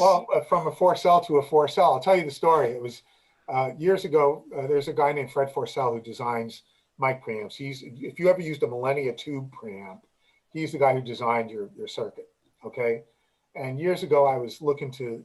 I'd seen that Dennis Sands was using this Millennia. And I decided to experiment around. So this guy actually got in touch with me, Fred Forcell, and he said, listen, I'd like you to listen to this product I'm making. And it's the prototype. So he sent me this prototype. And I thought it was phenomenal. I said, Fred, I think this thing sounds phenomenal. The problem is I want this. I don't want the production run. I want this. Right. So I bought all 3 of his prototypes. And those were my main mic preamps for 20 something years. And then on Lion King, one channel blew up, this one channel had blown up years ago. And then the next channel blew up. And I sent it back to Fred. And he's like, I've gotten better since then, right? You understand that. I understand you're attached to these things, but he said, look, I can fix this for you, but it's going to cost you a lot. Or I will make you a deal and send you 6 channels of my new ones, which have replaced this many years ago, by the way. But the next generation, you would have like the new generation. And if you don't like them, you can return them. So I'm like, who am I to argue? And he sent it to me, and they're fantastic. So I've used nothing but 4-cell preamps on my main mics. Except when I can't, like right now in COVID, we can't bring our own gear. Right. So you have to use what the studios have. Right. And then still the remote graces for everything else? Well, they have their own remote graces. Right. You can't bring anything. I can't bring anything. Yeah. All right. Look, I've asked so many geek questions, which I normally try and stay away from, but I couldn't resist. That let's bring Mark in and get geek questions from other people, if that's cool. Yeah. It's fun. Got all kinds of geek questions. How's it going? Excellent. Hey man, sorry to hey. Give me go ahead, do it. I'll do this later. Fuck this, okay. Hey, you're good. This is amazing. Thank you so much. We're having a blast in the chat rooms. I haven't been looking at any of the amazing shares. Yeah, they've been doing awesome. There's we've got chat rooms going on YouTube and Crowdcast today. And both of them are super active. Well, yeah, you have a message from Steve Kahn here. So Steve says, so glad to see that you found your place from the old days at Quadrasonic, Unique, and Right Track. I love him. That's from Steve. And then we had another visitor with a question. First name George, last initial M. His last name rhymes with Fassenberg. Oh, no. Right. Well, let's talk about, okay, now everyone has to understand before George asks his question, okay, I always say this, I know nothing. I know absolutely nothing. All of this is my opinion. It's stuff I do. Whether or not the science backs it up, I don't know. All I know is I do this and it sounds good. The man who's about to ask a question actually knows things. Like he can put pen to paper and write out the math to make this stuff work. I, on the other hand, am the Archie Bunker of mixing. All I know is what I know. Ask the question. You need an assistant named Edith. No. That's all I know. Okay, the question. All right, the question is, hey, Alan, enough of the pop, rock, jazz models. What was your orchestral reference or template? What orchestra, what hall, what label? Yeah, so I'd say the first one that really jumped into me when I was in my professional world was the reference recording stuff that Keith Johnson was doing. And then I really got turned on to the Richard King stuff. So, the stuff he's done with, and then Sean, the Shostakovich, in 2018, 19, he did all the Shostakovich symphonies with the Boston Symphony Orchestra. So the work Sean was doing in Boston, I thought was brilliant. And I think actually that is the closest you're going to come to tying together legit classical with film score, is the work that Sean's doing. Look, I'll tell you right now, I idolized Sean Murphy in my world that I'm in now, the same way I idolized Bob Clearmountain in the pop world. And by the way, there was a guy named George Massenburg who did an Earth, Wind, and Fire record or two and did records with people like Little Feat, who didn't suck either, by the way. Mm. By the way, where do I find this on YouTube? I want to see what people are saying. Let's see. If you search Puremix online, it should pop up right away. Oh, great. On the channel, since we're live right now. Yeah. And I'll drop it in the Zoom chat in a second here. And we also we needed to do the YouTube thing of saying, please subscribe. Click and subscribe. Yeah. Oh, there it is. I got it. So you got to get really close to your camera and yell, smash that subscribe button, ring the bell, and point around the screen. Oh, wow, this is great. I want to copy this whole thing. Hi, Mickey Houlihan. Nice. All right. Awesome. Okay, so on Crowdcast, people are able to upvote each other's questions as well. So if you guys are on YouTube, we're doing questions over in Crowdcast. So check that out. And our most upvoted question is from Joaquin Bischoff. And his question is, hi, I'm a huge fan of your work. How would you give virtual instruments, for example, VSL strings, more life in the mix? How do you get rid of the plastic sound some of them have? And that's something that's bothered me on quite some stuff I've worked on in the past, especially when working with live orchestra and virtual orchestras together. Right. So VSL strings has the advantage of the VSL mirror. I find, if you want to get into the specifics, I find something happens when strings and brass or orchestral stuff ends up as a sample. There's something that happens in the kind of 2.5 to 3K range that always bothers me. And in the modern world, there are great, very smart plugins where you can do a little bit of harshness reduction. And I find that if I do that with samples, that it goes a long way. Should I talk about specific plugins or not? Yeah, you can talk about anything you want. The OEK Sound Soothe is a really great plugin that I use quite a bit on stuff like that. I find that that's the biggest problem for me. And then on the processing I try to use processing that has some harmonic content, and even though it's already been processed, there's something about the digital side of it that comes out. So, and there's a million things that have harmonic. I mean, you can go to a decapitator, but at the same time, there's some great stuff in the Waves plugins that are from Andrew Shep's Parallel Particles has become something that's become part of my new language that I really, really love. And the Kramer tape, when I use a setting on that I love just as a setting, which is the big and wide on the mastering, to me, gives it a sense of tactile reality that I like right off the bat. And then I like to combine a shorter environment with a longer environment. So, like I might use a Seventh Heaven Bacasti environment along with some shorter sound, like, and they're all over the place. Waves has them, UAD has them, the Capital Chambers, and, Deverb. Honestly, Deverb works great. I'm a weird guy. I to this day, and this comes from my record days, I was addicted to using the AMS RMX on Program 8 at the shortest thing and using it as a pre-delay. And it's basically the non-linear, well, I can't say that anymore, it's 2021, but certain clients ask for it in a certain way. And I find that certain plugins can push stuff back a foot off the speakers. And that's one, the Eventide SP 2016, if you set it at 100% wet and 100% close, you get things to just find it backs off the speakers just a little bit. And if you can just push it back like 1 inch at a time, And what ends up happening is some of the things that are in the sample sounds, which tend to pop to the front of the speaker, start getting lessened. It starts to feel less like it's there. And then if you do get the chance to combine them with live players, that, you know, that gives you another level of being able to create the illusion. So are you still doing the thing where you have different EQ'd sends to the same reverb? Because no, Carl Beatty has been retired. All And unfortunately for him, our world is too rich with choices now, and I don't want to tie up that stuff. But it was absolutely a part of my world for many years, thanks to one Bronsky beat mix I heard Carl do at Skyline, which to me was one of those moments. Right. All right. Well, people can go on the internet and find out about this, but basically it's having different colored sends into the same reverb, and then you could balance. Right. And that's the way you adjust your reverb for different instruments. You'd have one that had all the top rolled off, one that had all the bottom rolled off, and you can get a normal sounding one by combining the two, or, you know, not. And so if you had a harsh vocal, you could give it a little bit more of the rich one and a little bit less of the top one. Nowadays, it's a little too easy to have choices. So. Right.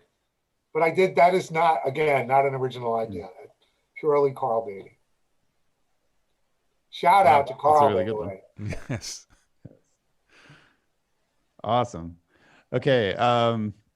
So our next one is from Casey Porter, and Casey says,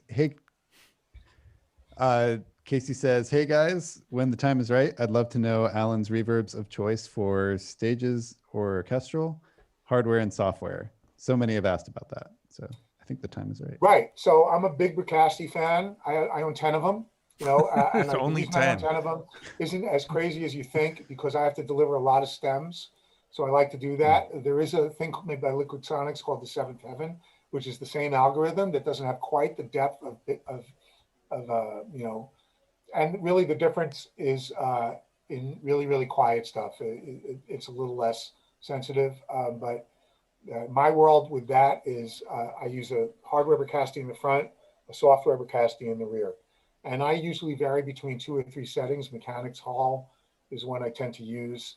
And then for the back, I use long haul and deep. And then sometimes I use just large haul and deep, and then large haul in the front. And then on my second send, sometimes I use a 960 480 emulation. But honestly, I'm not going to lie to you. Recently, I've been getting a lot of use out of the Valhalla for that, for my secondary reverb, which is sometimes a little bit longer. And what I do is, the way I set it up was all of my string or my orchestral mics go into one aux, and then that aux has one send, and then that one send is set up in triplicate with one input and 3 different outputs to 3 different reverbs. And what that enables me to do is, on my setup on my console, I can have under my fingers an automatable sends into 3 different reverbs, and I can control, like if I want to feather out an effect, I can have one that's super long and just roll in a little bit of long reverb at the end. Or if I want something that's a little bit more dense, I can dense up the sound by adding 2 reverbs. Or if I need it to be a little bit more, you know, if it's short strings and I need it to be a little more immediate, you know, I'll usually have one that's a little wider, one that's a little more wet sounding, and I'll just ride between them. I'm using cinematic rooms a ton. Again, smartly so. You know, a lot of times I noticed in softwares, a lot of the software developers put their best foot forward. So when you open up cinematic rooms, they come up with this thing called Amethyst Hall.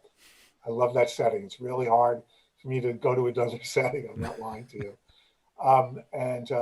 You know, again, I feel like I'm leaving out so many great plugins, and there's so many great plugins. I still use the Exponential Audio Symphony for my mid percussion stuff, and there's something about their mid chamber that I just love the sound on for my orchestral percussion. So I still use that for my orchestral percussion. And these are starting points. I change, your mileage may vary, and I change stuff all the time, but it works a lot. Awesome. Are you on a controller for your console? I'm actually at the studio. I have an S6, and at home I have 4 S1s. So, Awesome. Yeah. Nice. And the reason I did that was I had an S3 with 16 faders, and I thought to myself, what am I doing? I can have 32 faders, and with screens with meters on them. So 4 S1s and 5 Amazon Fire HDs, and I have my layouts all there. I have my solo control. I have all of my automation modes, everything in front of me. The only thing I can't do is automate knobs. And I can do it if I try, but that's not something I do all the time anyway. So I'm a happy puppy. And then I have 4 hardware Bricastis at home. And then strangely enough, I have my mastering chain, which is a Manley Vari-Mu and an Ear 825. And then I have a Dolby 301A hardware unit from the past because there's still something about that sound. And I record shit through it and mix it back in sometimes. Wow. Awesome. Man, awesome. Okay. So going on to our next question. There's so much to unpack with that one. It's hard to move on. But okay. Our next question is from Kevin Prokop. And he says, since I grew up playing in orchestras and then studied classical composition in college, my ear likes to hear the blending and interplay between sections. This seems to contradict what traditional mixing requires, which is more give each instrument its own space in the mix. How do I reconcile my need for a blend between all of the instruments while still maintaining clarity?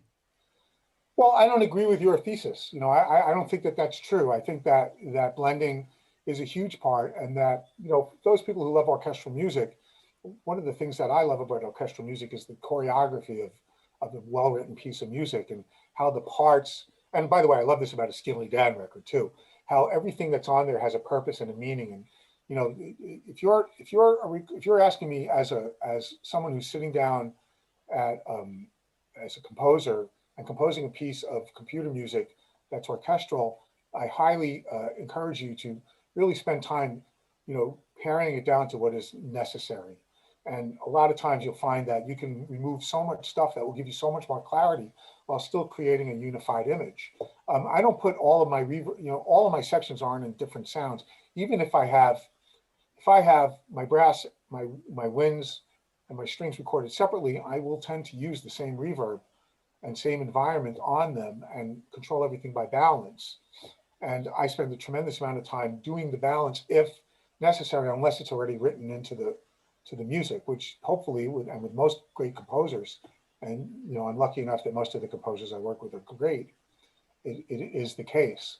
But I don't use different reverbs. I use different reverbs when I want to have an effect on a drum kit, or when I want the guitar to do something, or there's other elements that are meant to be different elements that work with that, and that's a different story. But as elements that are part of a cogent orchestral environment, I try to keep everything in the same space and do it either with automation or with good writing. So yeah. Awesome. So yeah. Let me ask you a dumb question, which is one of those questions gets asked a lot. But like, what's a dream project for you right now? Like, what would be like a holy crap that finally happened thing if you got a phone call? They all are. I'm the luckiest guy in the world. I am. I'm the luckiest guy in the world. I mean, every single one of them is. I'm getting to work with the greatest people ever. I mean, I'm going from this to a Ridley Scott movie, from that to Space Jam with one of the greatest young composers on the planet, this guy, Chris Bowers. From that to Sing with this guy, this incredible classical composer named Joby Talbot. And from that into the next Star Wars. I mean, so would you still want to make would you still want to make a Return to Forever record? Or do you just want to listen to him? Oh no, of course I'd want. Well, okay. No, I'd want to make Romantic Warrior. Yeah. Okay. Yeah. No. You know, look, we're all addicted to the stuff we listened to when we were 14. Of course. You know, it's always going to be there.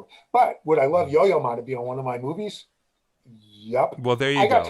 I got to work with Lang Lang once on Kung Fu Panda. That was pretty cool. He was the nicest guy. You know, he's just like, they're all. I mean, I got to work with Herbie Hancock on Hidden Figures, and I was like so nervous, and I had met him once, and I knew he wouldn't remember, and who cared, and I was so nervous. And he walked in, and he was just the nicest guy on the planet, and was like open to ideas, and, you know, just like phenomenal stuff. You know, Wow. most of the greats are phenomenal. Occasionally you get someone who's a bit, oh, my dog just entered the room. It's Luigi. Hello. With something in his mouth. Nice. You occasionally you get a guy who's a little bit too caught up in his own smell, if you know what I mean. But most of them are pretty phenomenal. And I think also you're in a pretty good position when you get people who are normally making records going into the film score world, because they're looking for a little bit of support, you would think. Well, I mean, there you go. So this past year, I got to do a Moby record, which is coming out next month, and Awesome. It's acoustic, it's orchestral. Wow. I don't know if I'm allowed to talk about it too much, but well, then don't. it's coming out on a classical label, but it is absolutely a modern record, and Moby played everything himself except for the orchestra, and it was a phenomenal, I'll tell you, a phenomenal orchestrator, and Joe Trapanese, who I work with a lot, who did the orchestrations, and it's a pretty great record. You know, so, I mean, like I said, I don't want to be in the pop world again. I don't feel like I'm the right guy for that, but, you know, I'm happy to do that, or, you know, I still want to do a big band record. I still, you know, I've done a lot of big band in movies and stuff like that, but I haven't done, like, I had a dream years ago that's not going to happen because the principles aren't working anymore. Creativity of you know, what my idea of doing that would be. But you know, when I produce projects which are fun, I do some library stuff, and you know, I produce projects. So I'm a pretty lucky guy.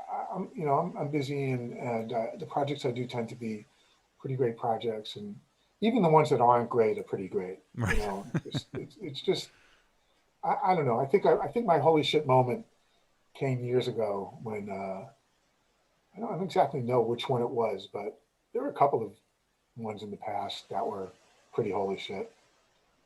Right. Like, look at me, look at what I'm doing here. You know. That's awesome. Sure, well, you've had a few yourself. As Pee Wee Herman says, you're the luckiest boy in the world. Of course, he also thought he could fly. He's the luckiest boy in the world. Yeah. He's a good boy. I want to. Here it comes. Andrew, you got to go find the cat. I got it for a 25% discount because he was missing a leg. That's pretty good. Yeah. It's a good deal. Oh, he's awesome. Nice. I actually do want to take a second too. When you guys were talking about imposter syndrome earlier, both chat rooms were just super receptive to that, and just everybody's taken back by your humility. And yeah, thank you for doing that and being honest about it too, because I think it's something that more people struggle with than Yeah, we really yeah. know, or yeah. And I wasn't, and it didn't, that didn't come naturally. Well, some of it might have, but it was a hard lesson learned. There's a couple of things I learned along the way. One is, I don't want. Herb said something to me once a long time. I had a problem with a client once, and it was more a personal thing than it was a work thing. And I told Herb about it, and Herb related the story to me where he said that Stan Kenton band, they were looking for a new trumpet player, and this guy was introduced, and he goes, this guy's the nicest guy in the world. And Kenton goes, I couldn't care if he's the nicest guy in the world. Give me an asshole who can play. And I don't want to be the asshole who can play. I just don't. And I mean, I guess this is this is being unhumble by talking about humility, but I just, I learned a lot through my bad experiences and, just life kicking me in the ass enough times. Yeah. Awesome. Well, yeah, everybody really appreciated it. Myself included, because it's a fun thing to deal with. So yeah. Next question is from not of this world. His name is Thor. I know Thor. And awesome. So Thor says, hey, Ellen, any advice for someone who's looking for scoring mixing to get their career going? Networking advice, apprenticeship, mentorship, and most importantly, starting a working relationship with composers. I think very much thinking. Go ahead. I'm sorry. Go ahead. Finish it up. Oh, sorry. I've been very much thinking about how a mixer can be a part of the artist process and team lately. How to get a composer to trust you without having much example material to go off of. It's hard. It's what I always hope for people is, learn your skills, and then it is important to find a collaborator. I was very lucky to find Hans, but remember, I found Hans after I had already put 20 years in. So I think that it's all about, success in this business is about getting good work out there, and the way to get good work out there is to meet good people to work with. So if you're young and you're a student, then and I to this day do it. I still mix student films for people for free. Is find someone whose work you like. We have this internet where you have an opportunity to hear all this work, and and reach out, offer your services, and see what happens, and try to. It's so important to develop relationships, and then you grow from those relationships. And it's very hard without the experience, especially in the isolation of our world, to go, I'm here, I'm ready to work, and expect people to do that. It's intimidating. And I teach at Berkeley, and that's a question that comes up a lot: is how do we get out there? And it's like, well, unfortunately, now that you have your $300,000 education, you basically have to go work for free for a while and start becoming part of the world. And so there isn't one answer, but the answer is always going to be some form of collaboration or some sort of service to someone who's already in it and doing it. Student films is a great place for people to learn their chops because there's no downside. That's the equivalent of me when I was at Counterpoint doing sessions at night with bands, because I was nothing to lose, Yeah. Awesome. Yeah, that's a really good one. There's a thing I know it's in the States at least, called the 48-Hour Film Festival. And that one's a really good one. I know a lot of composer friends who have found some good teams through that. So something to check out. Okay, and let's see. I think I just lost. Oh, no, we're good. Okay. Cool. So do you have time for another question? Oh, yeah. I got more than time for another question. Awesome. I'm good. Okay, awesome. So let's see. Our next one comes from Dallas. And Dallas says, lately I've been so intrigued by analog gear and what's actually being done to the sound under the hood. But I see time and time again people stating that plugins are getting closer and closer to emulating their hardware counterparts. Does the future of mixing look like it's 100% in the box? And is film score mixing being done mostly in the box as well? Yeah, I think film score mixing is being done mostly in the box. We're probably at the cutting edge of the necessities of being able to work in large scale sessions and delivering multiple stems. So it's hard to have a compressor, that isn't a digital compressor now that they're good, and it's not going to get any better. Our delivery are tough, but is analog, is digital the future? Look, ask Greg Wells. I mean, he loves his analog gear. He loves, people doing that. There are people out there who live and die by that stuff, and it's not only about the sound of it or the way it works; it's how it makes you feel in the studio. If that is, the placebo effect is just as valid as anything else. But if you're asking me, can I mix anything I need to mix using plugins? My answer is, for the most part, yes. I still use outboard reverb and the reason I do that is because the amount of processing they use is so much more than what they can run in a plugin. And what that does is it gives me, because so much of what I do has to go from super loud to super quiet. So I really need the depth, that sort of extra processing power when things get quiet to still have that sound not give out and fall into like that granular thing that if you listen to a lot of digital reverbs, they do that. So I use that, but for the most part, other than that, I'm in the box. My analog mastering chain is a visceral thing for me. It's not something I need, and I never use it exclusively without doing a digital one and comparing the two. And I think it's dangerous to set the question up as has digital caught up to analog. We're years past that point. They are different. Absolutely. And what you need to understand the physics of analog gear Right. to understand if you think you're missing something, it's because you're not doing the work in the digital domain that the analog domain does for you for free. You have to do the saturation yourself. You have to do high pass and low pass filtering that transformers do for you yourself. You've got to do it. But now they're even building that in, you know. So well, exactly. But you've got to understand what that is. And here's what else doesn't matter is, you know, and Andrew's talked about this in the past, is, I mean, you're using an 1176 plugin, right? And is your question, oh, it sounds just like an 1176, or does that even matter in the slightest? You know, well, and because but what is that even? Never used an 1176. But even if you have, looks like. Even if you have, every studio it was always like, hey man, which one of these is better on vocals and which one's better on guitars? Because they all just sounded different. Alladin he has 24 of them because he hasn't touched one in 20 years. Because this is his vocal one and this is his guitar one and this is because they all sounded really different. It doesn't the GUIs, the interfaces are just that. They're interfaces. There are plugins that I use that the reason I like them is they have no GUI. They're just numbers and knobs and they don't look like anything.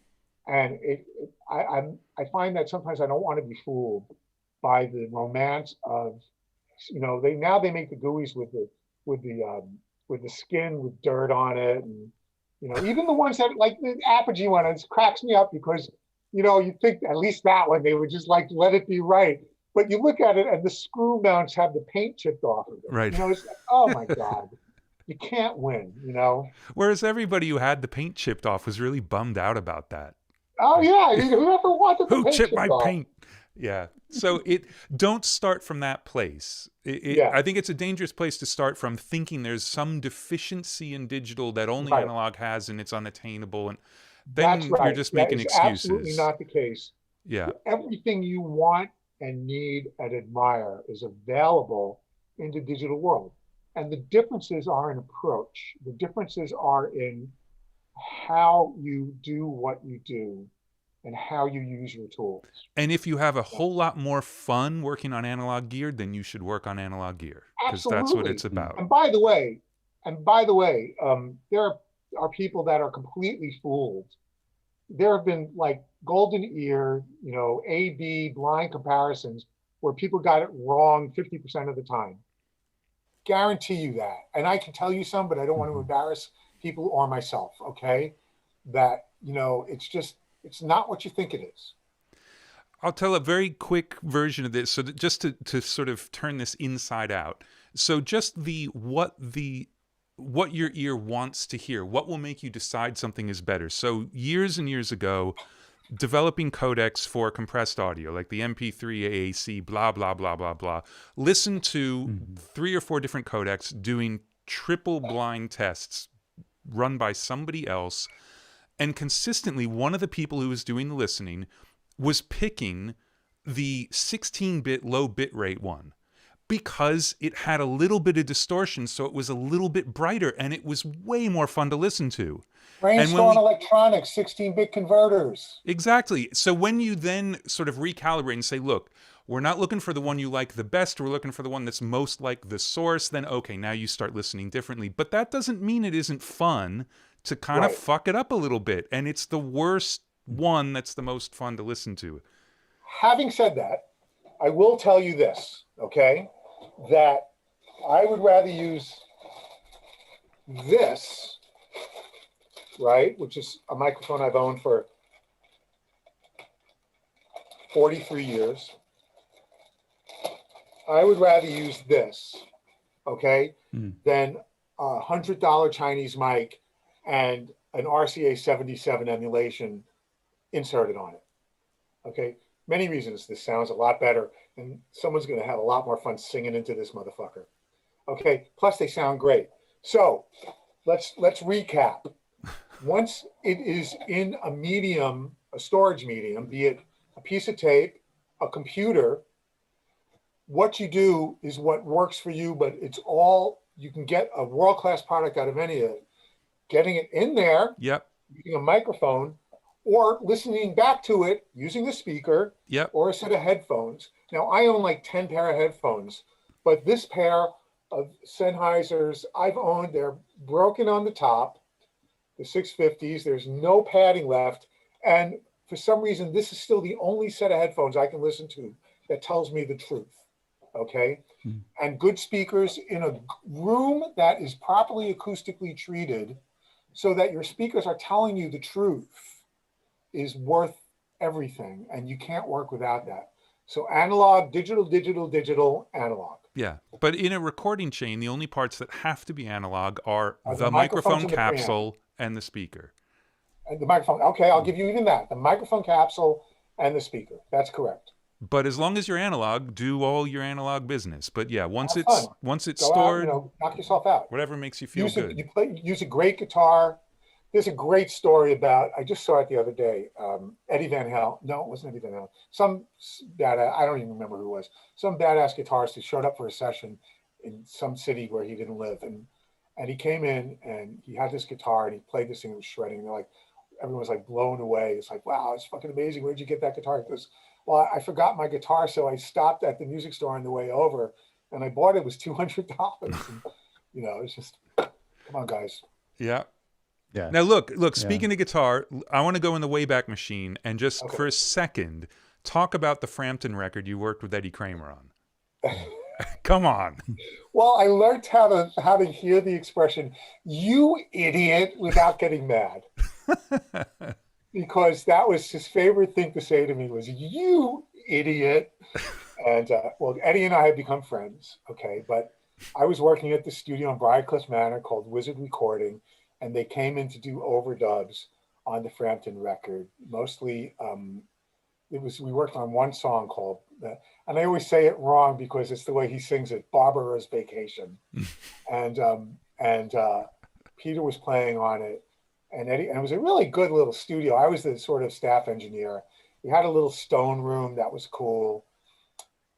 Man, I learned more about recording guitars in those, that week than I ever knew in my life. It's just Eddie Kramer, a bunch of guitars, Peter Frampton, and a decent studio. It's just it's like a college class. It was unbelievable. And Eddie saw that I had, I was a staff engineer, so I was assisting the session. Eddie was the engineer, producer, and he asked for what microphones he wanted, 57 and 87, and a third 57 and a second 57, because the second 57 went to a flanger. He didn't want to use the same mic to go to both. He wanted a separate mic for the flanger. And I remember it this day. I'm sober 39 years ago. Okay, and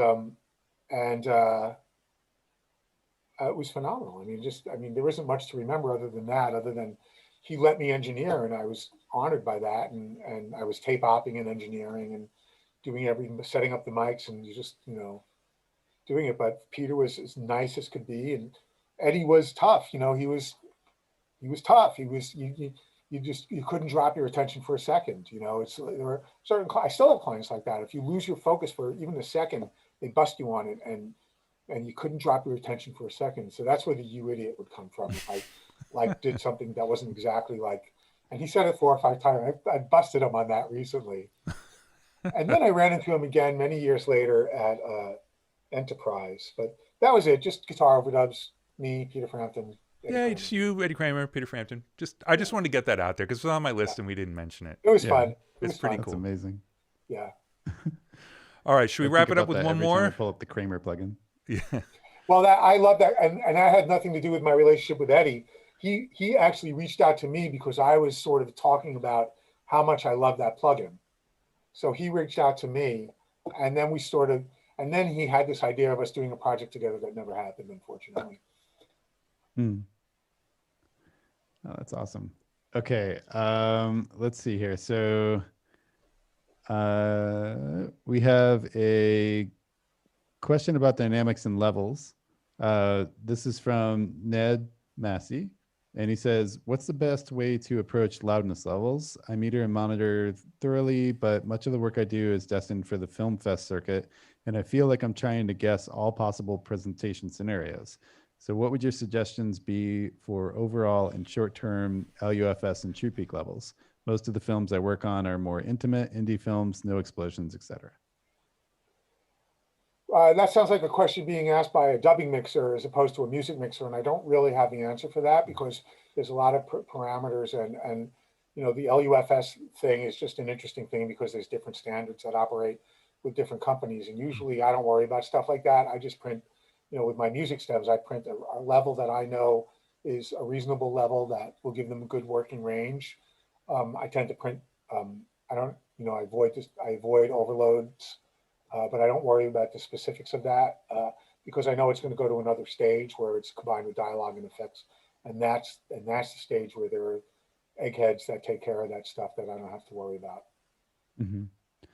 Sorry, he had an addendum to it that is, he says, to elaborate, if your film is in a series of, say, short films, I feel the festivals gear the projection levels to the loudest short film.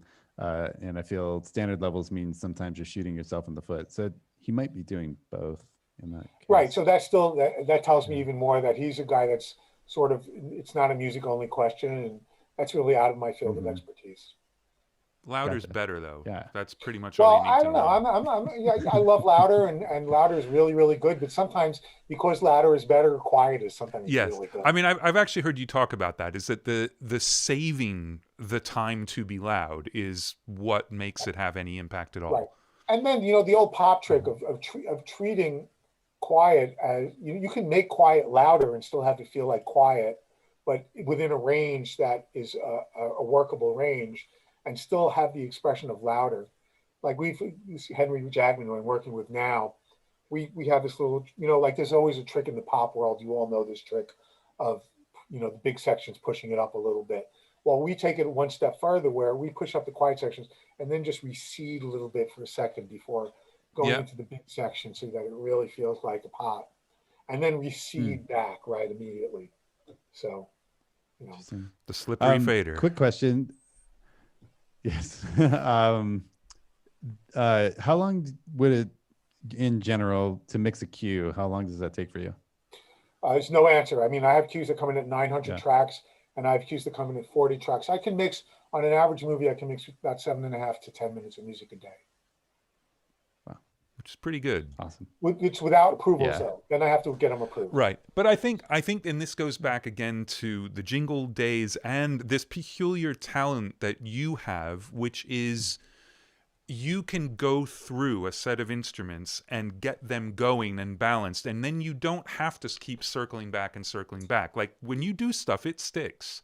Yeah. It sticks at a certain point. Usually what happens with me is I start at point A, and then by the time I get to point D, I really like what I do, and then I review point A again and go. I have this theory, and it's a practice I use as long as I have the time, is no one gets to hear anything until I hear it twice. So I go through my pass, then I do 90% of the work in 10% of the time, then I do the next 10% of the work in the next 90% of the time, and then I go back and I make sure it all holds up, and then I play it for the motherfucker. Awesome. But I've gotten good at making fast decisions. Yeah, you have to. Yeah. Well, you have to, but some people are better at it than others, and you're quite good. Well, for you to say, not for me to say. But all right. Well, I said it. If you choose to say that, I just chose to say that. You're quite good yourself, big boy. Well, that's for you to say. Well, I can tell you that because of you, I use Newfangled Elevate all the time. Right? Yeah. It's a pig, but it's good. It's a pig, but I print it. I just commit the track. Yeah. Awesome. All right, let's have the best last question ever, Mark. That's your goal. Okay. All right. Give me a second. All right. Give me a second. That's a lot of pressure. Because I managed to get him to 3.5 hours, which is good. Yeah. Okay. So we'll go with the next most upvoted question. This is from Roger. And he says, hi, Alan. How do you approach spatiality in musical material when mixing for Dolby Atmos? Do you use mostly reverbs, algorithmic, or IR, or do your recordings have mics that are specifically set up to be used as surround and height channels? If so, how does this recording setup look in broad terms? Thanks and best regards, Roger. Yes, to all of it. I use both. I use reverbs, and I do use microphones, organic material to go into the height channels. It depends on the room I'm in, how ambient the room is, and what I expect to get out of it. There are some rooms that are a little drier than others that you need to enhance the ambient mics with a little bit more reverb, and some rooms that are massively wet where you need to kind of bringing mics down, like Abbey Road. Abbey Road can end up being a wash in a second. It's got so much ambience to it. Air Studios too, but the three big rooms in New York, Fox, Sony, and Warner Brothers are a little bit more controllable. So it depends on the project. It depends on where I put them. In the old days when I was really learning how to do Atmos, I tend to make the cardinal mistake of thinking of the back mics as the mics behind the orchestra, but the truth is the back mics are the mics behind the conductor. So I set up 2 sets of mics at 2 different heights, left, right.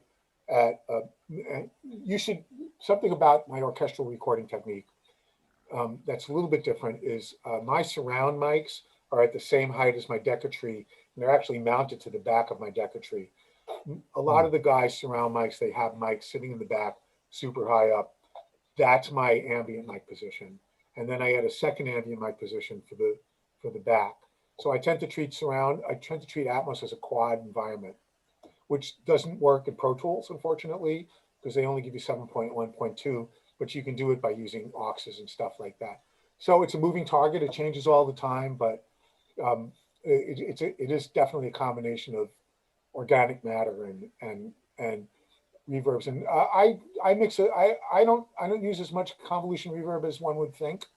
I use more algorithmic reverbs than I use convolution reverbs. It's just something, I don't know if it's true or not, but I sometimes hear the snapshot value of a convolution reverb if there's not enough resolution in it, and algorithmic reverbs seem a little more alive to me. And because I love the Bricasti so much, with the plugin being as good as it is, Larry Klein just texted me. What kind of life is this one? Larry Klein texted you. Well, first of all, tell Larry hi and that he needs to do this particular webcast interview thing. I just love that. I just can't believe it. I'm that guy. You are that guy. So I don't know if that answers the question, but well, look, and because it's my show, I'm going to get the last question in because this just occurred to me, and I'm just curious what the deal is, especially with Atmos in the fact that you're mixing in surround and things like that. Do you have to go back and remix for soundtrack albums? What do you do for soundtrack albums now? Yeah, I think about that ahead of time. I sort of build it in. I do a live mix for soundtrack albums that I do, that I have sort of a generalized crash down level scenario that I use, and then a little bit of processing that tends to, where I find that I always need a little bit of image expansion above 3K on my soundtrack albums from the orchestral stuff, from the surround. So I have a down mixer with either I use the spanner or I use the built-in one, and I take the center down whatever amount for the project. I listen to it in the beginning in the surrounds and the LFE, and then I put some sort of imaging plugin on it, be it the Isotope, and sometimes I even use the Avid one or the Waves. There's a few that I like, and I like to frequency base and open up the image a little bit on the top end, and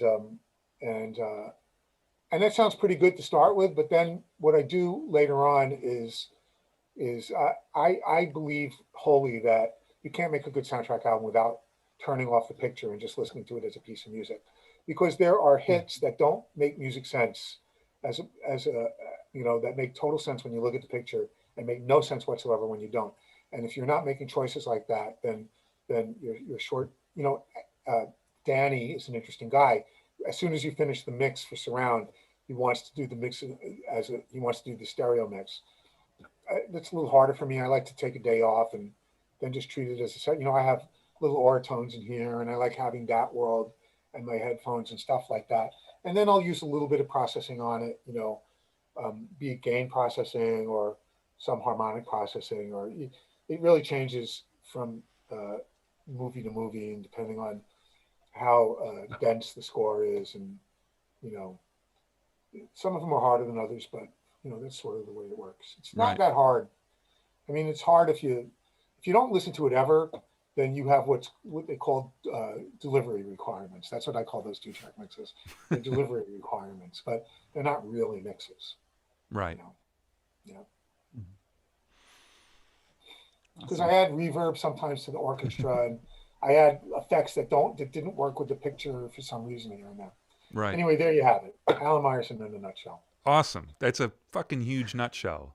Yeah. Well, look, People are already requesting part 2. So. Yeah. Okay. Well, you tell me when. Chat rooms. You walk on this planet long enough, and it turns out to be a big nutshell. Yeah, well, absolutely. I mean, I think we could definitely do a part 2 that's really more of a masterclass and less of me babbling, if you want. Andrew, anytime you want, I will sit and talk to you, whether on camera or not. Excellent. Obviously, for the next year or so, we're not going to have a coffee together in the same room. No. Well, it depends on the vaccination schedule and when you're at Abbey Road, because I'll come in there if I'm clean. Years ago, Andrew and I were doing a seminar, and he came the day I was leaving. And for one day, we got to sit in a beautiful place and drink a cup of coffee together. And it was awesome. It was quite nice. It was quite nice. Yep. Yeah, and then we've crossed paths many times, briefly. Oh yeah, and all the shows but, and stuff. We yeah, had a lot of fun. My girlfriend loves you dearly. So. Well, and yes, please give her our love and your fabulous dog, whose name is Luigi. Luigi. Well, now we know how Luigi lost that fucking leg. That's right. Don't fuck with me.